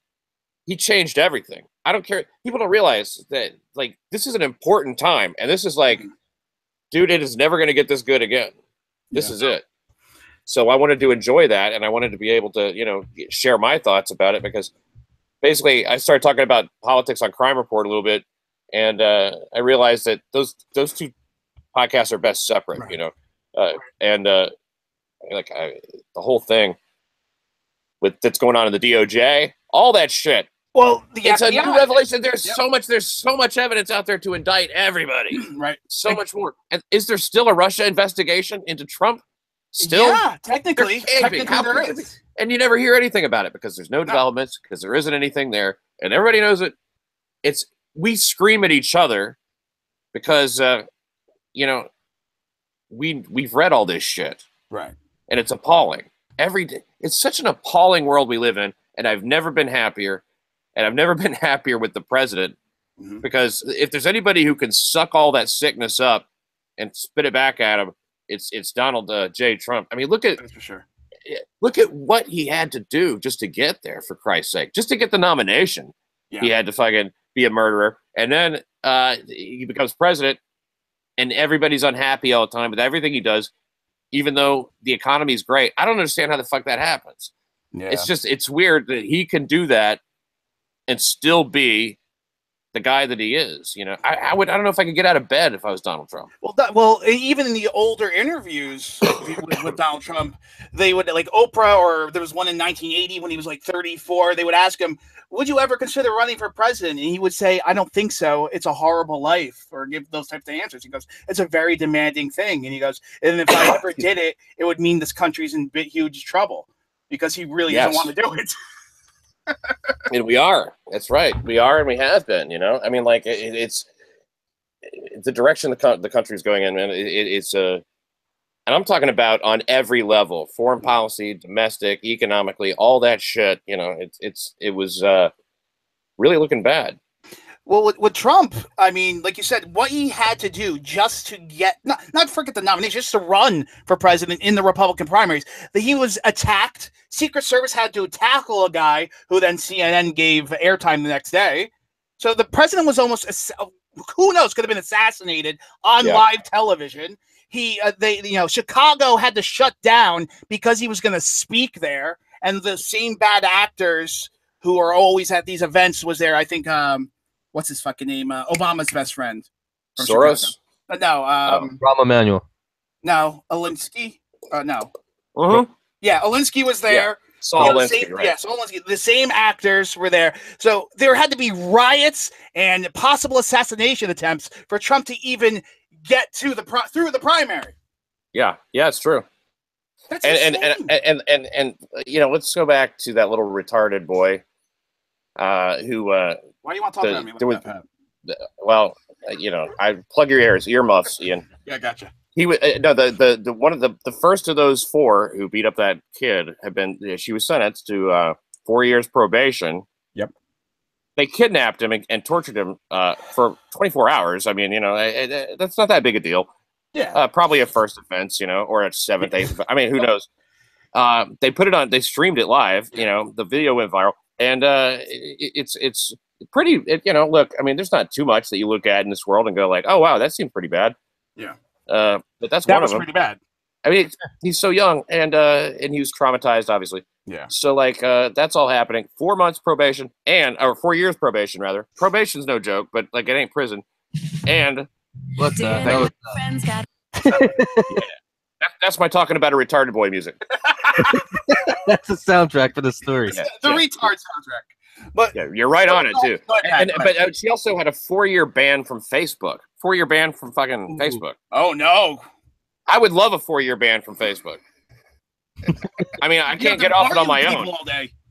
It has to be legislated for me. I'm hoping that what that was a one of these things like where she turned and gave evidence and pled guilty, and then the other ones are gonna get more. That's what I'm hoping for. But when you mentioned that bacon in the mosque thing, a guy in Florida just got 15 fucking years for that, for putting bacon in the mosque. For a fucking gag. Hey guys, just I will encourage anybody who's thinking about putting bacon in a mosque. You shouldn't do that right now. It's I know it doesn't seem like a big deal, but you really could get a lot of trouble. Yeah. I mean, however, if you're thinking about kidnapping a retarded boy and torturing him, go ahead. No big deal. But no bacon in a mosque. Jesus, you can steal baby Jesus from churches. That's not a big deal. You can actually steal actual property from a church. No big deal. They'll try to investigate. They'll probably not find the person. Fucking bacon in a mosque, 15 years in jail. Like you said, tortured a retarded kid. He hosts a podcast. I mean, yeah. If you steal retarded Jesus from the church, that's no big deal. You're an asshole. And you can torture him and everything. Retarded Jesus is a funny character. Retarded Jesus. Retarded Jesus. He forgot to come back from the dead. You could put that on. I forgot. You could put that on Saturday Night Live, and the liberals would eat it up. Yeah. Oh, retarded Jesus! Did you see retarded Jesus? Yeah. Yeah. But what about retarded Muhammad, Pat? Retarded Muhammad. No. It's just regular Muhammad. I don't know.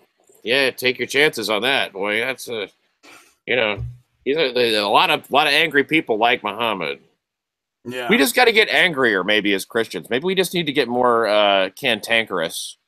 You know, maybe I think we've been resting on our laurels here in this country a little too long. We need to become like the Christians who came over from England. We left a whole country so we could be Christians. So I think that's what we have to do now. Just become like really obnoxious about it. Leviticus, and all this shit. Just like really Deuteronomy. Just yell Bible books. Just yell books of the Bible. Yeah. Second Maccabees. Well, he's a Catholic, so he doesn't even count. Yes, exactly. That's a theology joke. You think I didn't catch that? You're right. Yeah, I know. Well, you're from Tennessee, so Bible Belt, right? Can you read? Huh? I can't even read. No. I mean because it's the Bible Belt. No, I know. The town I grew up it was especially religious. We would get invaded by the Church of God of Prophecy once a year. They were hardcore Pentecostals who spoke in tongues. Yeah. So they would roll on the ground and do the thing. Yeah, it was very much like the end of like a Three Stooges short, you know, when everything's just gone completely haywire. It's like they were all hanging wallpaper a minute ago, you know, and then they started bumping into each other with everything and just putting their foot in the fucking glue. Now, so then this is one of the biggest Pentecostal events in the South, right? That Lord of Prophets thing. The Assembly is what it was. Assemblies of God. Assemblies of God. Right, and you know, it was a big deal, and then they lost it finally, you know, because I don't know, I guess maybe they outgrew it. We're talking about this town that I was in was it would grow by a full 25% when they would come into town. You know, I mean, it was awful. It was a real. Yeah. It was. I mean, everybody who had a business probably loved it, you know, because they sold so much of everything. It was like Pentecostal Burning Man. Yes. Sure. Yeah. Exactly. Yeah. It's hell. Hell is what you mean. Pretty much. Yeah. It was a complete I want to get nightmare. back to what you were saying before about Christians being more obnoxious. I mean, atheists will say we're obnoxious as it is. Right. But I don't who think cares so. what atheists think? Yeah, fuck them, right? Yeah. I mean, I don't know. I can't. Atheists are funny because, like, they believe in atheism as if it's a religion, you know?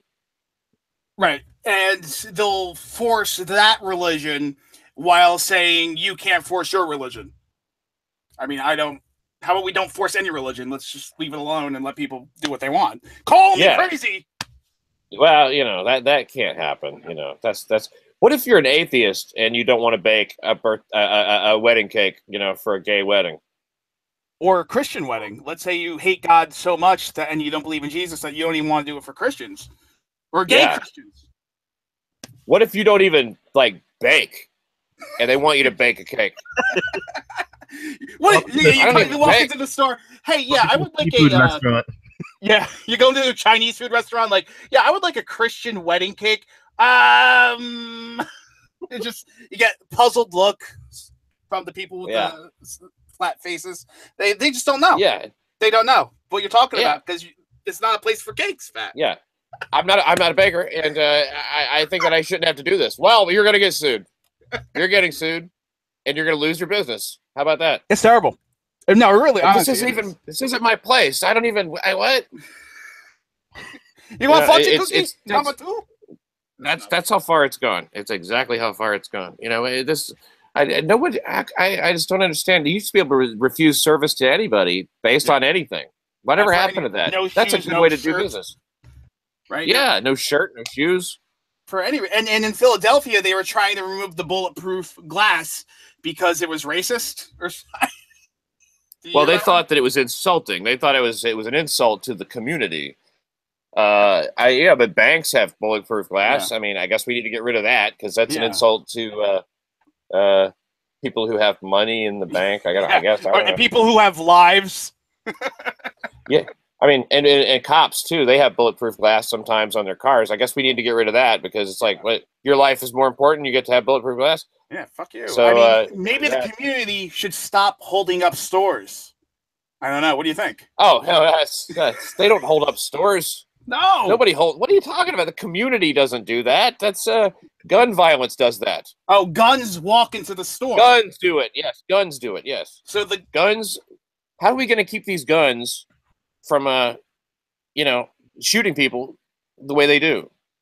We have to get rid of the guns. They just gather on street corners, these guns, and they run into a store by themselves, the guns alone, and the shop owner hands over the menthol cigarettes and the money, and the guns run out, and they never catch them. Well, these guns are doing home invasions. There was remember that gun that was back in Vegas that shot all those people? That gun was it just, I think, 50 people? The gun by itself? Yeah. The gun shot all those people. And that Vegas is another thing, man. You want to get into some conspiracy shit. Yeah. That is a rich vein of conspiracy. I mean, I don't have a smart analysis of it. I just know that they stopped talking about that when there were a lot of fucking questions still. And they know that we're going to forget about it because we don't give, like, long term, we can't care about everything. Right. I can't be worried about I can't be worried about the worst shooting in U.S. history, and also be concerned about Dustin Hoffman showing a girl a puppy. You know, I can't worry about those two things at the same time. And Louis C.K. masturbating. Yeah, well, forget that. I mean, it's just an inundation of so much information. I just don't think the human brain. Well, the human brain can't handle it. We've never been exposed to this much stuff, you know, in the history of the world at once. It's every day, or not even every day. Every minute, something's breaking. And back to the Vegas shooter. I mean, remember his brother, the wacky shit that he was doing, giving interviews on his lawn, and yeah, that guy was like he was hired, an actor or something. That guy was a buffoon. That guy was definitely some kind of like improv everywhere. Fucking there's something very strange about that. Right. I didn't see anything consistent with what he was saying, and the fact that his brother just got killed after doing the worst mass shooting in U.S. history. You know, it was just like it was very, very strange. Him talking about his family history and shit like that. I mean, like I just don't. I think that's it's the because tip of the iceberg. Yeah, they couldn't find someone to really blame that would go along with the narrative of what they wanted to be. So it's a white guy, but he didn't shoot up a black church, so that doesn't make any sense. He shot up a country concert. Why would a white guy shoot other white people at a country concert? That doesn't make so the narrative wasn't there, you know. It could be a patsy for BLM. It could be an ISIS gun buy, gun bad. Yep. It could have just been an ISIS attack. It very likely was just an ISIS attack. Right. And this guy, you know, he's the patsy. He just went down for it. I mean, because I mean, not all Muslims are Arab. You know, there's white Muslims. For some reason in England, there's a disproportionate amount of ginger Muslims. You know, I love ginger Muslims. My favorite Christmas cookie. Well, Sal, there was a Muslim in England that I think he was a ginger Muslim. He was one of the guys that would stand in London with the sign, "Hug me, I'm a Muslim." And then they did some research into him a year later, found out he was trying to blow up the one of the train stations. Hey, that was a long time ago. Oh, was it only a year ago? Yeah. Well, yeah, years of quite a while, and he needs a hug. Look, I know if I'm driving down the road and there's somebody on the side of the road holding a sign, and the guy needs a hug, I'm going to get up and give him a hug. Yeah, why wouldn't if he's some red-haired Muslim needs a hug, I'm on it. You know that. What kind of world is it? Yeah. Oh, well, were you in? Obviously you were in the city when the Bangladeshi terrorist bomb went off at Grand Central, right? Yeah. I was sleeping. Okay. Well, it was. I mean, I didn't do it. Yeah. You know what? I don't know too much about that. Oddly, to me, like a terrorist attack is so much less interesting than someone throwing a dog or a baby out a window. You know what I mean? Right. Well, because it happens so often, I think, right? Maybe. And it's also like terrorism's like a whole different like level of crime. It's like you know that you're attacking a whole system of thought and all that kind of shit. And that's like I don't know, man. The thing about that guy is his family. I crack up thinking of his family, you know, became very offended at his treatment. You know, they didn't like the way he was being treated. Yeah, you know, I mean, like, I hate to sound like the oldest guy in the room always, but there really was a time when we didn't want to hear what the fuck families were saying about somebody's treatment after they put a pipe bomb in the Port Authority. Right. So did we interview McVeigh's family after Oklahoma City? Like, did we go and look for his father? You know, like, how are you treating him? Are you treating him good? Did you raise that bull whale? I mean, people are supposed to disown their fucking kids when they do some shit like that. You know, they're not. These parents are not very good Americans. I'm going to say that. You know, he got free medical treatment after he tried to murder a bunch of people. Right. They should charge him for that. Yeah. Where's the bill? Well, with Obamacare, there won't be a bill, of course. But well, if you're the property, the ward of the fucking state or whatever the fuck, you know, like if you're in their custody, then they have to pay for your shit. Yeah. Oh yeah, that's true. Because even if you did it to yourself with a pipe bomb, even if you killed all these people, you know, like you know, the guy who drove the car just got shot, right? So like, I think maybe we should just shoot the suspects and stop having and just stop due process altogether for certain crimes. For Muslims. No. For Muslims and feminists. And feminists. There we go. No, I don't know. I mean, like, it's obviously I don't believe that that's the thing to do, but it's just so frustrating to see when you have to like do all this, legal stuff. Illegal stuff like the Constitution. No, I'm just joking. But seriously, no. I'm screaming at the top of my lungs at this whole planet, and it just won't stop being the way it is. Yeah. That's why you have to. Going back to what you said earlier, you have to be light with things because you got people constantly attacking major cities that are Muslims. Obviously, Muslims are the terrorists. It's a higher proportion of chance of being a terrorist if you're a Muslim in America, even though they say white people commit more terrorist acts. It's a percentage. I don't know where the statistics come from, but I guess it all becomes very confusing, because like when I think of a Muslim, I think of the guy behind the bar at Dangerfields. You know what I mean? Okay, yeah. I think of the guy who drove me home last night in a cab, one of the nicest guys I ever met. Yeah. I mean, tons of people, Muslims, and yet there's something in that whole religion is wrapped up in there somehow where people want to commit violence on behalf of it or something. Right. It's almost like a time bomb. Like it could be switched on at any time. I don't know though, because like it seems to be that philosophy sinks in on like young white people too. Yeah, and I don't really think of them as. I mean, I know they consider themselves Muslims. Yeah, but if you become a Muslim just for the killing, it's fine. Excuse me. Yeah, sorry. I don't really know that. I don't know if that's on the religion. You know what I mean? I don't know. It seems to me like I've had no problem avoiding Islam. Right. I read about it. All the stuff. It doesn't appeal to me. Who the fuck does it appeal to? Maybe these are people who'd be killing somebody anyway. I mean, I really don't know. Yeah. I mean, a certain amount of violent shit is going to happen, and it's just I'm not trying to be an apologist for anybody, but just I don't know. I want to. Well, you don't want to generalize anyway, and you don't want to stutter over words. But I'm doing that a lot. No, I don't really know. Don't you get confused by people who like have their youth and their health, and they got the whole they're in America, they got the world by the balls, and they're gonna become like I want to go to Turkey and become a fucking radical fighter of freedom against freedom. I just don't get that. And they grow the beard, they change their name to Muhammad Abu. They just graduated Columbia University or something. It's like what with a journalism degree. Like, what are you doing?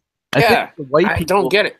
I think for the young white guys that do that, I think it has to do with a system that's teaching them to hate this country and to hate our culture. Because we had a Muslim president, you're probably right. 8 years of a Muslim president, it does do that. Yeah. Well, no, I mean, I'm talking about the people that become Muslim to. I think there's America. That you said. I think that tone got set during. I mean, it's definitely post 9/11, and I don't think that during the Bush years there was a whole lot of. I maybe I'm wrong, but it seemed to me like the whole thing got a whole lot cozier, and like that kind of thing became a lot more possible. Like in the last 8 years. Yeah, and you would think it would have the opposite effect having a black president with a Muslim background. You think it would have the opposite effect that people would be less radicalized. They see, America is more diverse than what we thought. But no, it had the opposite effect. They got emboldened. Well, you would think that having a president who's half white and half black would race relations would improve, but they certainly did not improve. Yeah, everyone, all the victim groups became emboldened. They said, oh, look what we can do. We can put whatever group into the highest office in the land. We could put whatever group into the attorney general and so on and so forth. So it just pushes, you give an inch, they take a mile, the old adage, of course. Actually, you can't appease anybody. Appeasement policy never works. I think if I have one thing to tell you, it's that like, if you're having a conversation with a woman about sexual assault and sexual harassment and stuff, here's what you should do. Just like whatever she says, just go, that's not true. Yeah, that'll get you in her pants for sure. No matter what, just keep saying it. Oh yeah, if you're trying to fuck her, say anything. It would help probably. I think it would help. The negging thing? Well, I mean, like, I'm not really. You could look at it as negging, or you can look at it as being honest, right? And just like telling the truth about your ideas and stuff. But you gotta stop being afraid of all this shit. Like that. I've never seen. Young guys now, they're so afraid of confrontation with women that they will like agree to like this whole idea of like of enthusiastic consent. I have never once had enthusiastic consent. Not once. I've had sex hundreds of times. They've never been enthusiastic about it. They never will be. I mean, I'm trying to think of a time where I actually said to a woman, "Hey, I'm going to go up your shirt now. Is that okay?" Like, who that takes the excitement out of the whole thing. And not only that, but they can't even just go, "Yeah, that's cool." They have to go, "Yes." It has to be enthusiastic consent. And every time. You need a tape recorder in the car too? I mean, I don't know. It's just all that's true, and it's leading us to a conclusion where we're gonna be like Japan, where nobody fucks a woman anymore because they're hags, and there's so much of a pain in the ass. These guys would rather like have relationships with like a little fucking GoBot in their hand and some kind of like they're fucking a Pokemon. You know what I mean? Yeah, exactly. Yeah, they'd rather. We're gonna come to a point where you can't fuck and do anything normal anymore. Right. And those days are. Thank God I'm married. I mean, like I love being married. I don't ever talk to women. I avoid all that stuff because it's just everybody made fun of Mike Pence because he didn't want to have like dinner with a woman or something like that if he didn't have some reason to. And he wouldn't do it even with like never just him and a woman, and it's like for his protection. Yeah, people think it's like his morality or something. It's like you get a lot of trouble that way. And here's another thing about safe spaces. They have those on universities, and everybody's like, "Oh, these snowflakes are so easily hurt and injured, and they're so sensitive." But that's not what it is. That doesn't come from a sensitive place. You know where that comes from? Arrogance. That is an arrogant, condescending form of control. Right. And safe spaces are a huge threat because it's not about having some place to go to get away from all that shit. It's having some place where they can tell you what not to say, and that it's just going to expand or exist. Right? Because eventually they'll go like, why can't the whole campus just be safe? Yeah, exactly. And then they did in that college in Vermont with that professor. They wanted to have only black people on the campus. So then the white professor said, "No, I'm not going to leave." And it was a huge fucking thing. Remember, Sal? You know what I'm talking about? Evergreen. I know what you're talking about. Yeah. So the whole, like you said, the whole campus became a safe space. That's right. And it's safe spaces are dangerous. That is I mean, that's what we've come to. That's how Orwellian this is. Safe spaces are dangerous. Right. It's the most dangerous thing that there is. Yeah. Free speech. And it doesn't come, but just the main thing, it doesn't come from being like, "Oh my God, I can't handle it." It's about, yeah, motherfucker, you can't speak your mind in here. It's oppressing I guess whatever you're going to call it what it is. The white man which were the most powerful majority in the country. So it's giving a fuck you to the most powerful person in the country or people or group. It's giving a fuck you to the whole idea that like, I can say it, you can hear it, you can say it, I can hear it, Right. It's a way of destroying communication, and it's a way of keeping people from saying the very dangerous things that they have to say. Yeah. Like things like, "Oh, I don't like thus and such," or whatever, expressing an opinion. It's like all that triggered shit, all that stuff, none of that's real. These college students are not pussies. They're fucking communists. They're anti-American. They're anti-speech. They're anti-fucking us, not just us, but everything. They're anti. It's you see what I mean by this? Yeah. It's a militant thing. It's a stop thinking of them as pussies. Look at them as a threat. Yeah. That's what I actually wrote a piece about that. You know, all these people are yelling about Nazis, Nazis this, Nazis that, Nazis to the right of me, Nazis to the left of me. When we're actually in a cyber war with an actual communist country of China, or we might go to a war with an actual communist country in North Korea, yet these communist college kids can talk about Stalin, wear Che Guevara shirts, and it's not only accepted, it's praised. However, they're derailing Nazis. Yeah. Where are these Nazis? Hey, Hitler, get over here. Like, hey, Adolf. Not only are there no Nazis, there's no fucking Klan. There's like 2,000 Klan members, maybe 5,000 in a country of like 323 million or something. Yeah, and you know, the old joke, you know, a lot of them are probably ADL and FBI. You know. Now, we would, you know, I think we would do better with the Klan in there than who we have in the intelligence community now. Well, whoever is doing it, you know, the intelligence community now, the anti-Trump tweets, you know, imagine if that was flipped.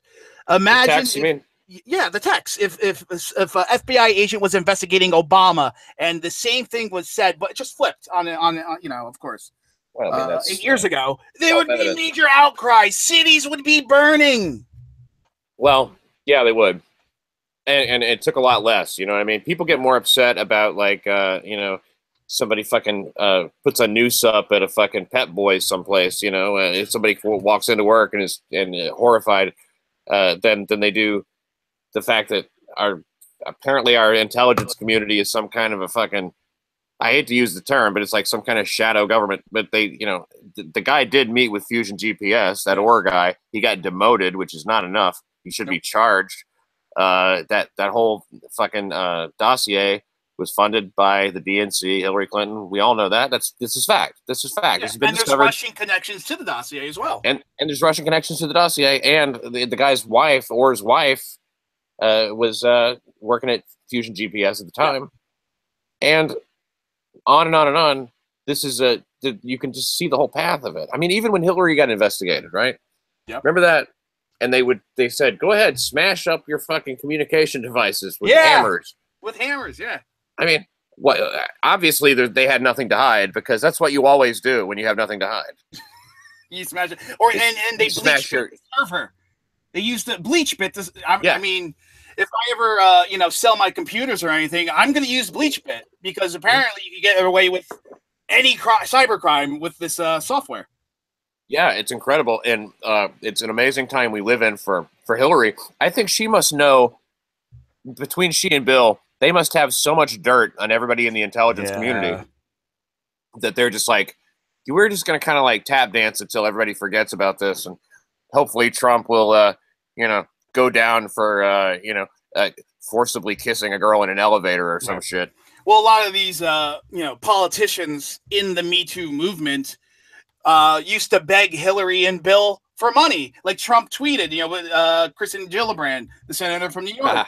You know, Gillibrand, you mean, right? Gillibrand, yeah. She was all about the Clintons and getting money from them and helping and fundraising, and Hillary coming out for her and Bill coming out for her. Now, all of a sudden, the Clintons don't have that much power in the DNC anymore. Now it's, well, maybe Bill was wrong. Well, maybe. 30 years too late, cunt.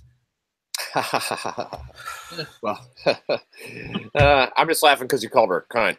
Well, that was an appropriate term. Well done. Yes, I think that yeah, there's so many cunts. Let's name some of them. All right. Maybe. My wife. Really? No.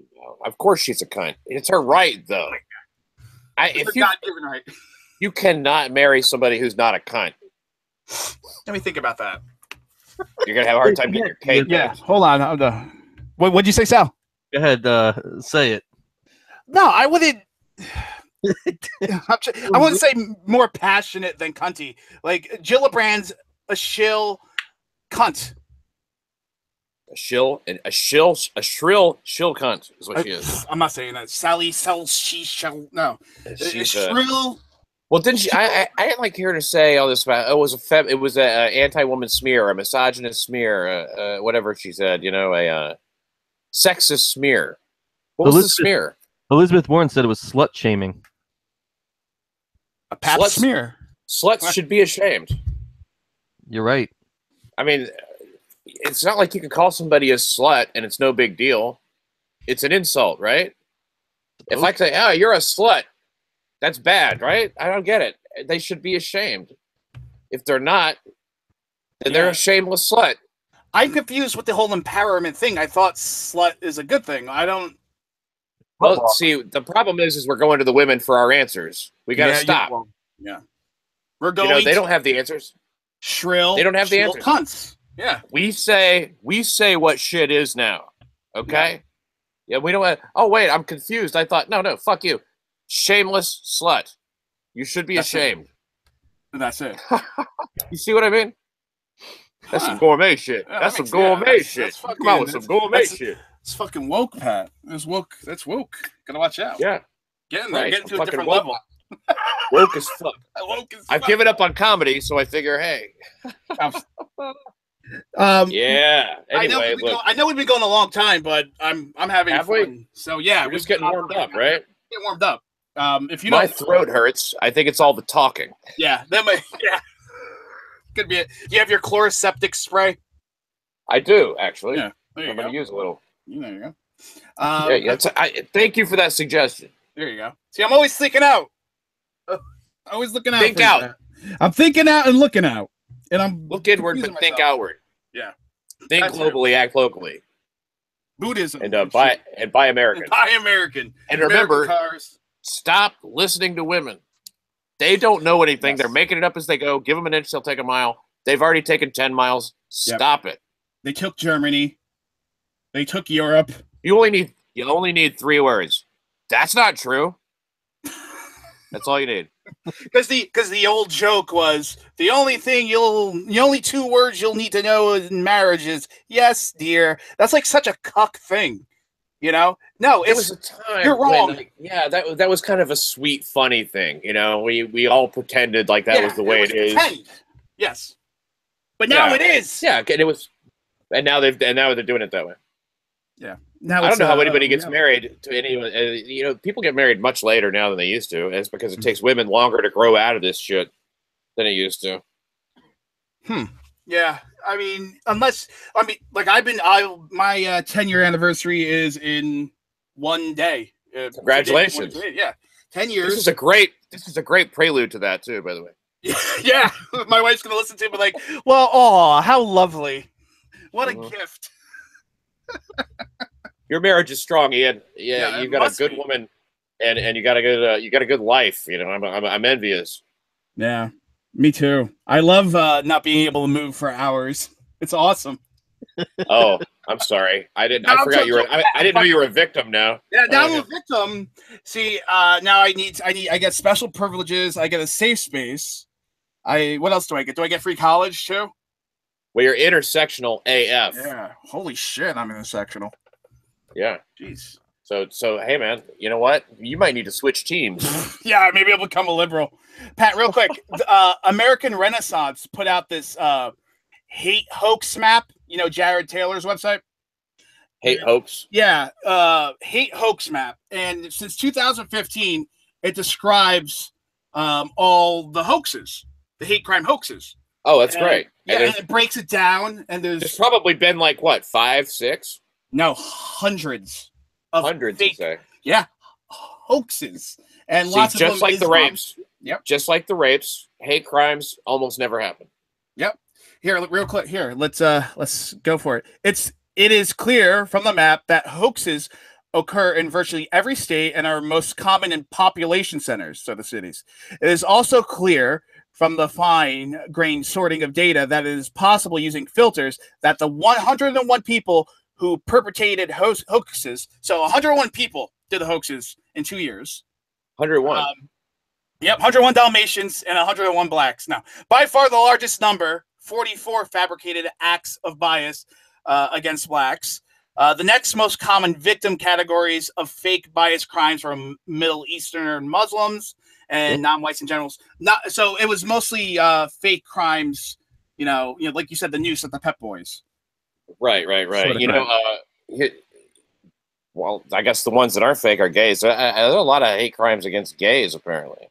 Let's see here. LGBT. Well, it gets the waters get a little muddy because it crosses intersectional. You know. That's what ass sex will do. Yeah. Yeah, yeah. You'll end up in the prolapse section of the ER. Let's see, and LGBT people 10. So they make 10? about 10% of the hate crime hoaxes. Of the hoaxes, but I'm saying like there's tons of real ones. You know, I do believe that. Okay. But they're mostly perpetrated by, you know, Muslims, potentially other minorities. Yeah, exactly. It's the ones that we're trying to protect you from are the ones that are doing the actual hate crimes. This right here, you're looking at the fucking enemy of society right here. Yep. Married white man. And never going to change. And that'll never change. It won't matter. It doesn't matter how far down the fucking, you know, scale we go. We can give away everything. So fuck that. Yeah, let's just keep it, and not only keep it, take it back, like you said, like we used to do back in the day. You know? All you got to do to take it back is just stop listening to people. It's so easy. Stop listening. Read shit and talk, but don't listen. Right.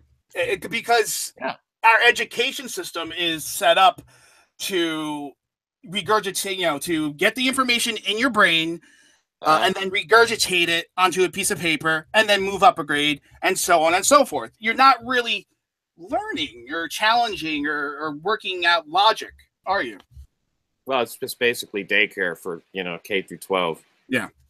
Yeah. You know, a lot of these teachers are lucky if they don't get shot, for Christ's sakes. I'm talking about in the inner cities, and I'm not talking about like everybody. Schools, you know, they're normal in other places. You know, like it's weird. I think that but they don't teach everything they used to teach. They really, I think there really has been an effort to dumb down everybody. And we're going to take that bait, you know, it's like, oh wait, I don't need that. I don't need that to graduate anymore. Great. You know, they don't want you knowing your rights, and they don't want you knowing like things like, you know, here's what we don't need to teach in schools. Okay. We don't need to teach boys not to rape. I don't want to hear that. Teach boys not to rape. When I hear that, it makes my blood boil, because like they're rapists are criminals. You know, it's not like every guy is a rape about to happen unless you tell him not to. Yep. You know, and if you train little boys to like fucking not rape, then like you know, they won't be able to grow up and fulfill their potential as a rapist. As a rapist, yeah, exactly. You're stopping a potential spree rapist that could eventually write a book and make millions off the book deal. Yeah, or just enjoy all that rape. Yeah, raping away. What if you wanted to be a rapist? But if you call a kid dumb, so if you tell a little boy not to rape, it's like saying, "Hey, you're dumb. Don't, you know, be smart, be smart, be smart." Yeah, it destroys, you know, the kid's confidence, self-esteem. Self-esteem. My one son, this is last year, we were called into a meeting, my wife and I. The big meeting with the counselor and the teacher and the principal and all this shit. Right, one rape, and you got to go in there and talk. One rape, and it's all over. Now he was 6. He was 6 years old at the time, so he's the youngest in his class because he was born in the summer. Yeah. Well, in second grade, he was 6, so he's the youngest in the class. So they were saying, well, maybe he has ADD. We need to get him, you know, evaluated and do these testings.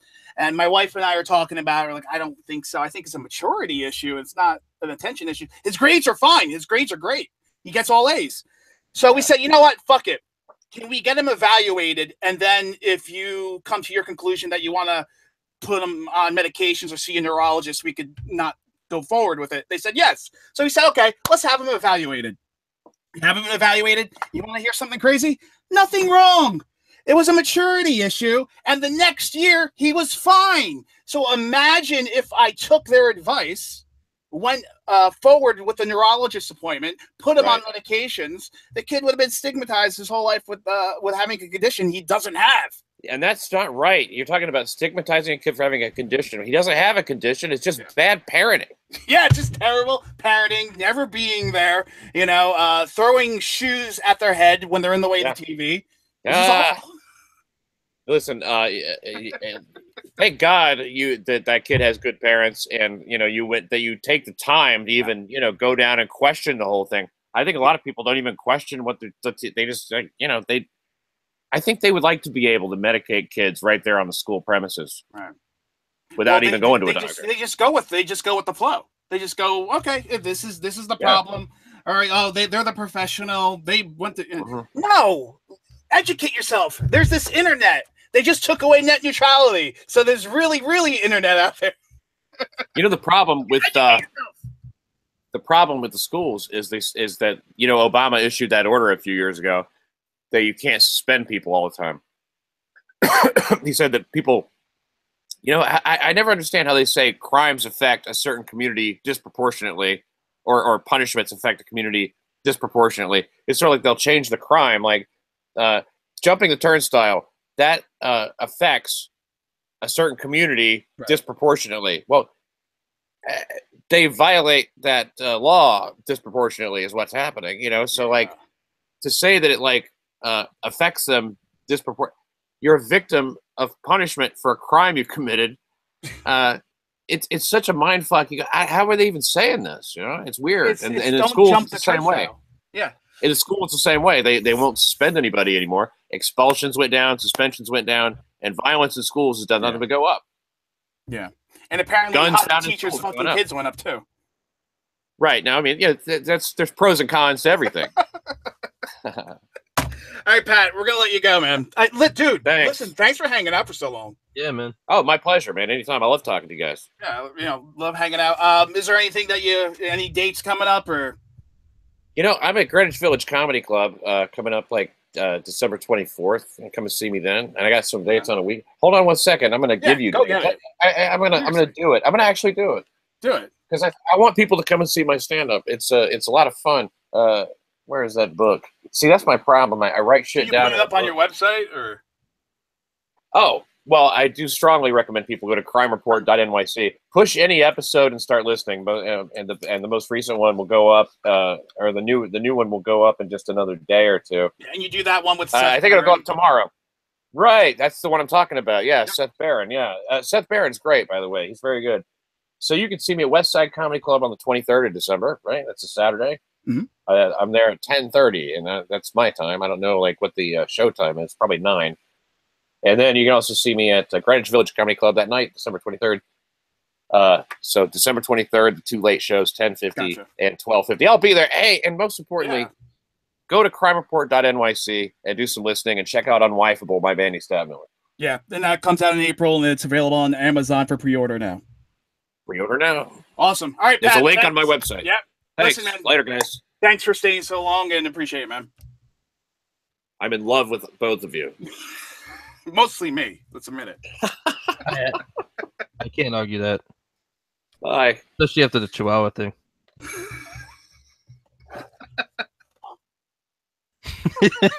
I love Pat Dixon. He's awesome. Can't get enough of Pat Dixon. I don't have enough. Can't get enough of Pat Dixon. You yourself. What? I don't want to hear about Pat and Dix or whatever you're doing. I don't know what's going on. No, but I love having him on. You know, he comes from a comedy background. He is a comedian, but he's not a moron. He's a smart guy. He does what, 1, 2, 3 podcasts now, or one visual show at Compound Media. He does the New York City Crime Report with Seth Barron, who's associate editor of, I think, Crime Journal. We can't even do 2 in a month sometimes, and he's doing 3. Yeah, and then he's doing the comedy club shows at night. And that West Side Comedy Club, that's for people who are in the know, is West 75th, but on Amsterdam and Broadway, that area. It's a nice little room. You have to. It's below this restaurant. It's a nice little room. It's you know, it's a newer club. It's not like Dangerfields or anything, but it's a nice room. It doesn't have like the history of Dangerfields where you can like feel, you know, where if you're sitting in a chair, this is where Rodney Dangerfield finger banged Rhea Perlman or something, you know? Like, Paula Poundstone. You get no respect. Hey Rhea, sit on my face. Now what about Greenwich Comedy Club? Have you been there? No, I actually never been there. You know what? I'm gonna get his schedule and put it up on the site Sketchy. with a link, or I'll put a link to his website actually. All right. Oh man. So that was a long segment, wasn't it? Well, the show is 2 hours in now, man. I don't know if you want to just wrap it up now. You want to wrap it up? I mean, that was the whole show. That was awesome, actually. I mean, do we have anything to talk about? Oh yeah, how about this? Let's talk about next week's show. Next week is a big show. Yes. Right, Sal? Yes. There's a bit of a reunion happening next week. There's a reunion, a New Media Central reunion, kind of, sort of, right? Yeah, I saw the guest list. Yeah. For the next show, and I'm surprised. Yeah, look, we got. Let's see. I'm trying to see who we got. Pave Darker. We got Battle Beagle. We got Nora Ralph of the Ralph Retort. Stephanie McWilliams. Jen. Skepo, Sebastian Sheik, Orwell and Good, Bryden Proctor, Jack Smith might come on. I hope I'm not forgetting anybody. Who? Did you say Bryden Proctor? Yes. That's going to be an interesting show. Yeah. Yeah. He'll be on. He still does Right to Bride, and he does a couple podcasts. I guess that's like 10 fucking guests. Where it's not, like I said, it's not going to be where everyone's stomping on one another. It's going to be a revolving door, and we're going to have to set a timer. You think I'll set a timer on my phone? What's that? With Bryden on, we get to talk about Italians. I think Italians. That's what we should do. Hey, I think we're gonna be comfortable and cozy and talk about Christians. I don't think he believes that Italians are white. So I want to get into that. Okay. I think by the end of I think Rome, and the popes, and I think they were pretty white. By the end of the show, I might be black. I think. What was that movie? True Romance, with that one scene with the Sicilian. Well, the Moors, they raped the Sicilians. You know what I'm talking about? Did you say the Moulignans? The Moulignans. Hey, meatballs. I'm getting tired, Sal. But yeah, next week, Thursday, the 21st, we're going to start an hour earlier at 9 p.m. Eastern Standard Time so we could fit everybody in. I think we're going to need a timer. So like a 15-minute timer. And we're going to have a hard out. Like, it's it. You're done. But, I just thought it would be nice to get like a bunch of people on. And that's it. Dude, I'm tired. I'm fucking dying. I drank, I think, almost 500 milligrams of caffeine. Is that a lot? That's a lot, man. That explains the brow sweat. Fuck, man. Let's see. Where am I? Yeah, so we're having 10 people on, and that's 21st, 9 p.m. Eastern Standard Time. Christmas show. We have different Christmas themes. We're going to talk about Christmas songs. We just love Christmas and want to say Merry Christmas and make Christmas merry again. Because Sal, there is a war on Christmas. If you didn't know, I've known it. It's been going on it's one of the longest wars that exists. Been going on for 2,000 years since they killed Jesus. That's so fucked up. I can't. I had to mute. I muted that during that part. What, did you spit out your drink? I was crying. Oh, real quick. Again, I say real quick, and it's never quick. It's like it's a crutch. We have verbal crutches, and real quick is one of mine. What's one of your verbal crutches? You know what I'm saying? You know what I'm saying? Yeah. I do that a lot. It may sound like my laughter is a verbal crutch, but no, you know me. I honestly laugh a lot. Me too. I'm a laughy. I like to laugh. I'm a laughy guy.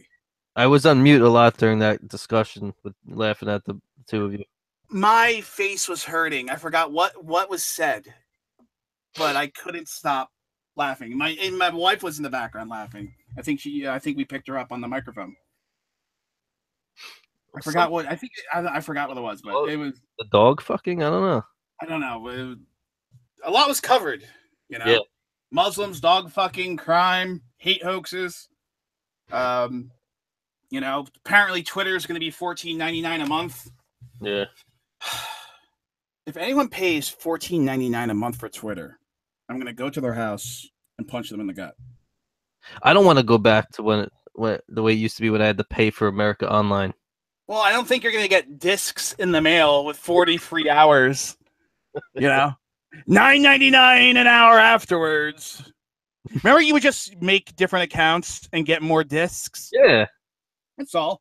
There's always ways. And then, of course, another way around, if you are for or against, regardless of this net neutrality repeal, there's getting a VPN. VPN also helps, right, Sal? See how I'm doing this? Oh, you got it open, or you want me to read it? No, I'm working into it. I got it. Actually, you want to do it because my throat hurts. Because VPNs, we have a partnership with one. Yeah. And I've been using them for a long time. I actually used them before the partnership. So why don't you talk a little bit about them? Then we'll finish the show. What is VPN, you might ask? VPN Unlimited creates an encrypted tunnel, and all user activity travels through it. This means that all the data they send or receive is hidden from hackers, sniffers, and spies because it's inside that tunnel. A tunnel is established between your device and one of 1,200 plus reliable servers of VPN Unlimited located in 70 plus regions around the globe.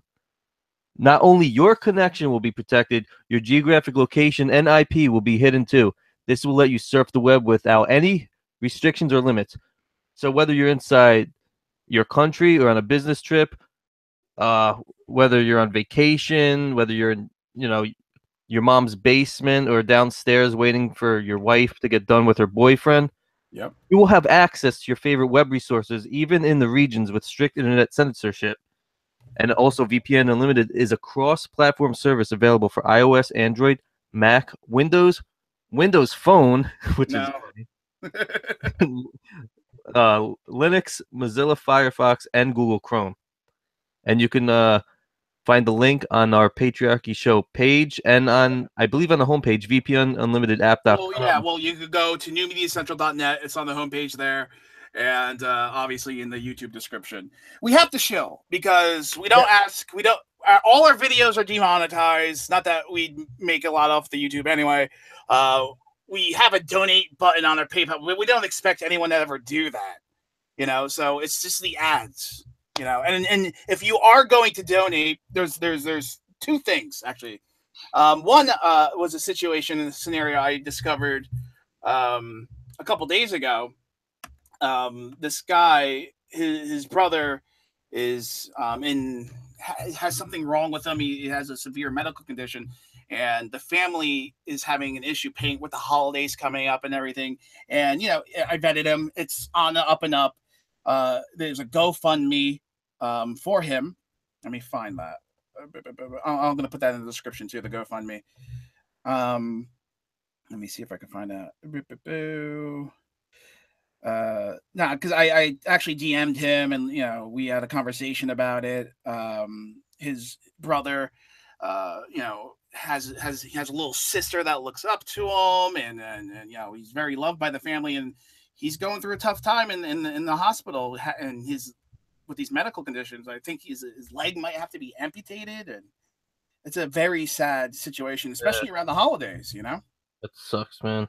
And I'm trying to find the tweet, and I can't find. I'll put it somewhere. But that's the GoFundMe if you want to donate to that.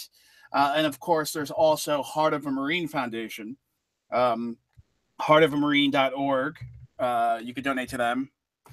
I'm not going to do, let me do a proper read. The Heart of Marine Foundation is a nonprofit organization that provides comfort, support, financial assistance, and educational resources to improve the quality of life of military personnel in all branches of the United States Armed Forces, including veterans and their families. Heartofamarine.org. It was started by a Gold Star mother. I'm pretty sure there's a link in the description. There's also one on my Twitter page. It should be the pin tweet at Ian D. Erickson. So that's a good organization to give to. So people have Patreons. People need to make a living off of their content. I know, but we do it a little different way, I guess, right? Yeah, we do. Yeah, via the ads on the websites and SEOs and all the fucking bullshit. I wouldn't mind having a Patreon page, but they would screw us over. Yeah, they would freeze the funds. We started one at one time. I was like, yeah, they're gonna fucking freeze. They're gonna. I was just like, fuck it. Let's just do the ads and partnerships and affiliates and see how that works out. All right, so far so good, I guess. What do you think, Sal? Are we done? Yeah. Is there anything we should talk about? Is there any breaking news that just happened just now? Of course there is. Maybe 5 more women accused Mike Tyson of rape. Shocking. Again? Well, you know what? I'm actually surprised. No one's accusing Mike Tyson of rape in this whole thing. You think of anybody, a convicted rapist would actually be in trouble for rape? That's a good question. Oh, what's this? News race. Maddow back at first. MSNBC's Merry Christmas. What does that mean? MSNBC's first in the ratings? She's beating Hannity. She's beating Hannity. They go up and down on each other. They go up and down on one another. Oof. In the ratings. It's that key demo of was it 24 to 45 or whatever, 25 to 45. That key demo, that's the money demo. Fox News gets the elderly demo. People on fixed incomes, 65 and up or 55 and up. They get the overall ratings by far. It's like not even close. It's not even fair. But as far as ad revenue ratings, it's always up and down between Hannity and Maddow. Right? Is that how that works? Well, as far as total total viewers, they go up and down. But as far as the two networks, every show on the entire network, Fox is by far miles ahead of everyone else. CNN is sometimes being beat by cartoon from the 70s and cooking shows and headline. What is headline? Is HLN headline news? What was that? The chick that used to do? She's always obsessed with kidnapping stories. Nancy Grace. Grace. Yeah. I don't know if she's still on. But no, I'm looking at HLN headline news. There's a show at 4 p.m. called Michelle. Then at 5 p.m. SE Cup. And of actually all the shows, SE Cup has the worst rating of any show of the 4 news networks. The Blaze. She was a big friend of Glenn Beck. And I remember back in the day. Do you remember maybe 10 years ago, all the conservatives got all pissed off and they were flipping out because I don't remember if it was Playboy or Penthouse, but they showed what conservatives would look like in certain sexual positions. Well, like Glenn Beck, sucking himself off or something. Like SE cup blowing someone, stupid shit like that. Okay. And it was gotcha. All these, conservatives were. Wait, was it that sounds like a Hustler thing? That sounds like something Larry Flynn would do. Let me look it up real quick before we get off. Because I think Larry Flynn has a bounty basically on any Republican or conservative politician. If you can get dirt on them, he'll give you money. You could always go to Larry Flynn for dirt and money. What the fuck is Files? And you are right. It's Hustler. See? I knew it. That sounds like a thing that he would do. And he's still alive, too. Larry Flynn, isn't he? Yeah. Jeez. It seems so long ago that movie about his life was made with Woody Harrelson. Yeah. He seemed old then. It's like the Abe Vigoda effect. Abe Vigoda on that Barney Miller show. I mean, this is before my time. I watched I love 70s and 80s sitcoms like Barney Miller, Welcome Back, Kotter, Cheers. I don't know why I just said, but Abe Vigoda was old in Barney Miller in 1977. Wow. And he just died. Yeah. You know, he played Phil Fish on Barney Miller. What's funny is that when I first started doing podcasting back You met Abe Vigoda. 2007, Yeah. we did like a little death pool, and he was one of the first people I picked, and he survived so much longer. Oof, outlasted everybody. Yeah. Yeah, so it was Hustler. What certain conservatives look like with a dick in their mouth? That was the segment. Classy. Oh man, yeah, but the key demographic is 25 to 54, and these numbers are live. And I guess I don't know how they do the numbers because a lot of people don't watch it live. They'll watch. I mean, especially like the 4 or 5 or 6 o'clock shows because they're still at work. You have 72 hours. I think it's 2 days, and then it gets counted. Otherwise, it doesn't get counted. I believe Laura Ingraham is beating CNN. Yeah, she's beating Lemon, but she's not beating O'Donnell. She's getting close. I hate that guy. Me too. Yeah, I can't believe Mata has a $6.99 share. That's they're $6.99 as far as the demographic count. She says a 6'9" with her girlfriend. Yeah. Scissors. Oh, when I'm making awful lesbian jokes, it's time to go. Yeah, let's go. Go. Let's get off the air. Tune in next week. It's going to be an hour early. A very patriarchy Christmas. I want to thank Pat Dixon for coming on. CrimeReport.nyc for his show and the live show where I make appearances on Compound Media, compoundmedia.com. That's Anti-Cumia's network. There's Talib Stark's Safe Spaces on there, Michael Malice, and of course Anti-Cumia, and Artie Lang, who's in a little bit of trouble. I think he may still be incarcerated. Holy shit. Yeah. Well, we'll find out. We'll find out more. That's breaking news. We'll find out on Monday what happened with that. Yes. But play the music. I think we did all the reads. Let's just go. This is a cold out. It'll be like one of the 80s sitcoms when it's a two-parter and it's just like no music and it's just the credits. That's what's happening right now. This show was brought to you by Go Fuck Yourself.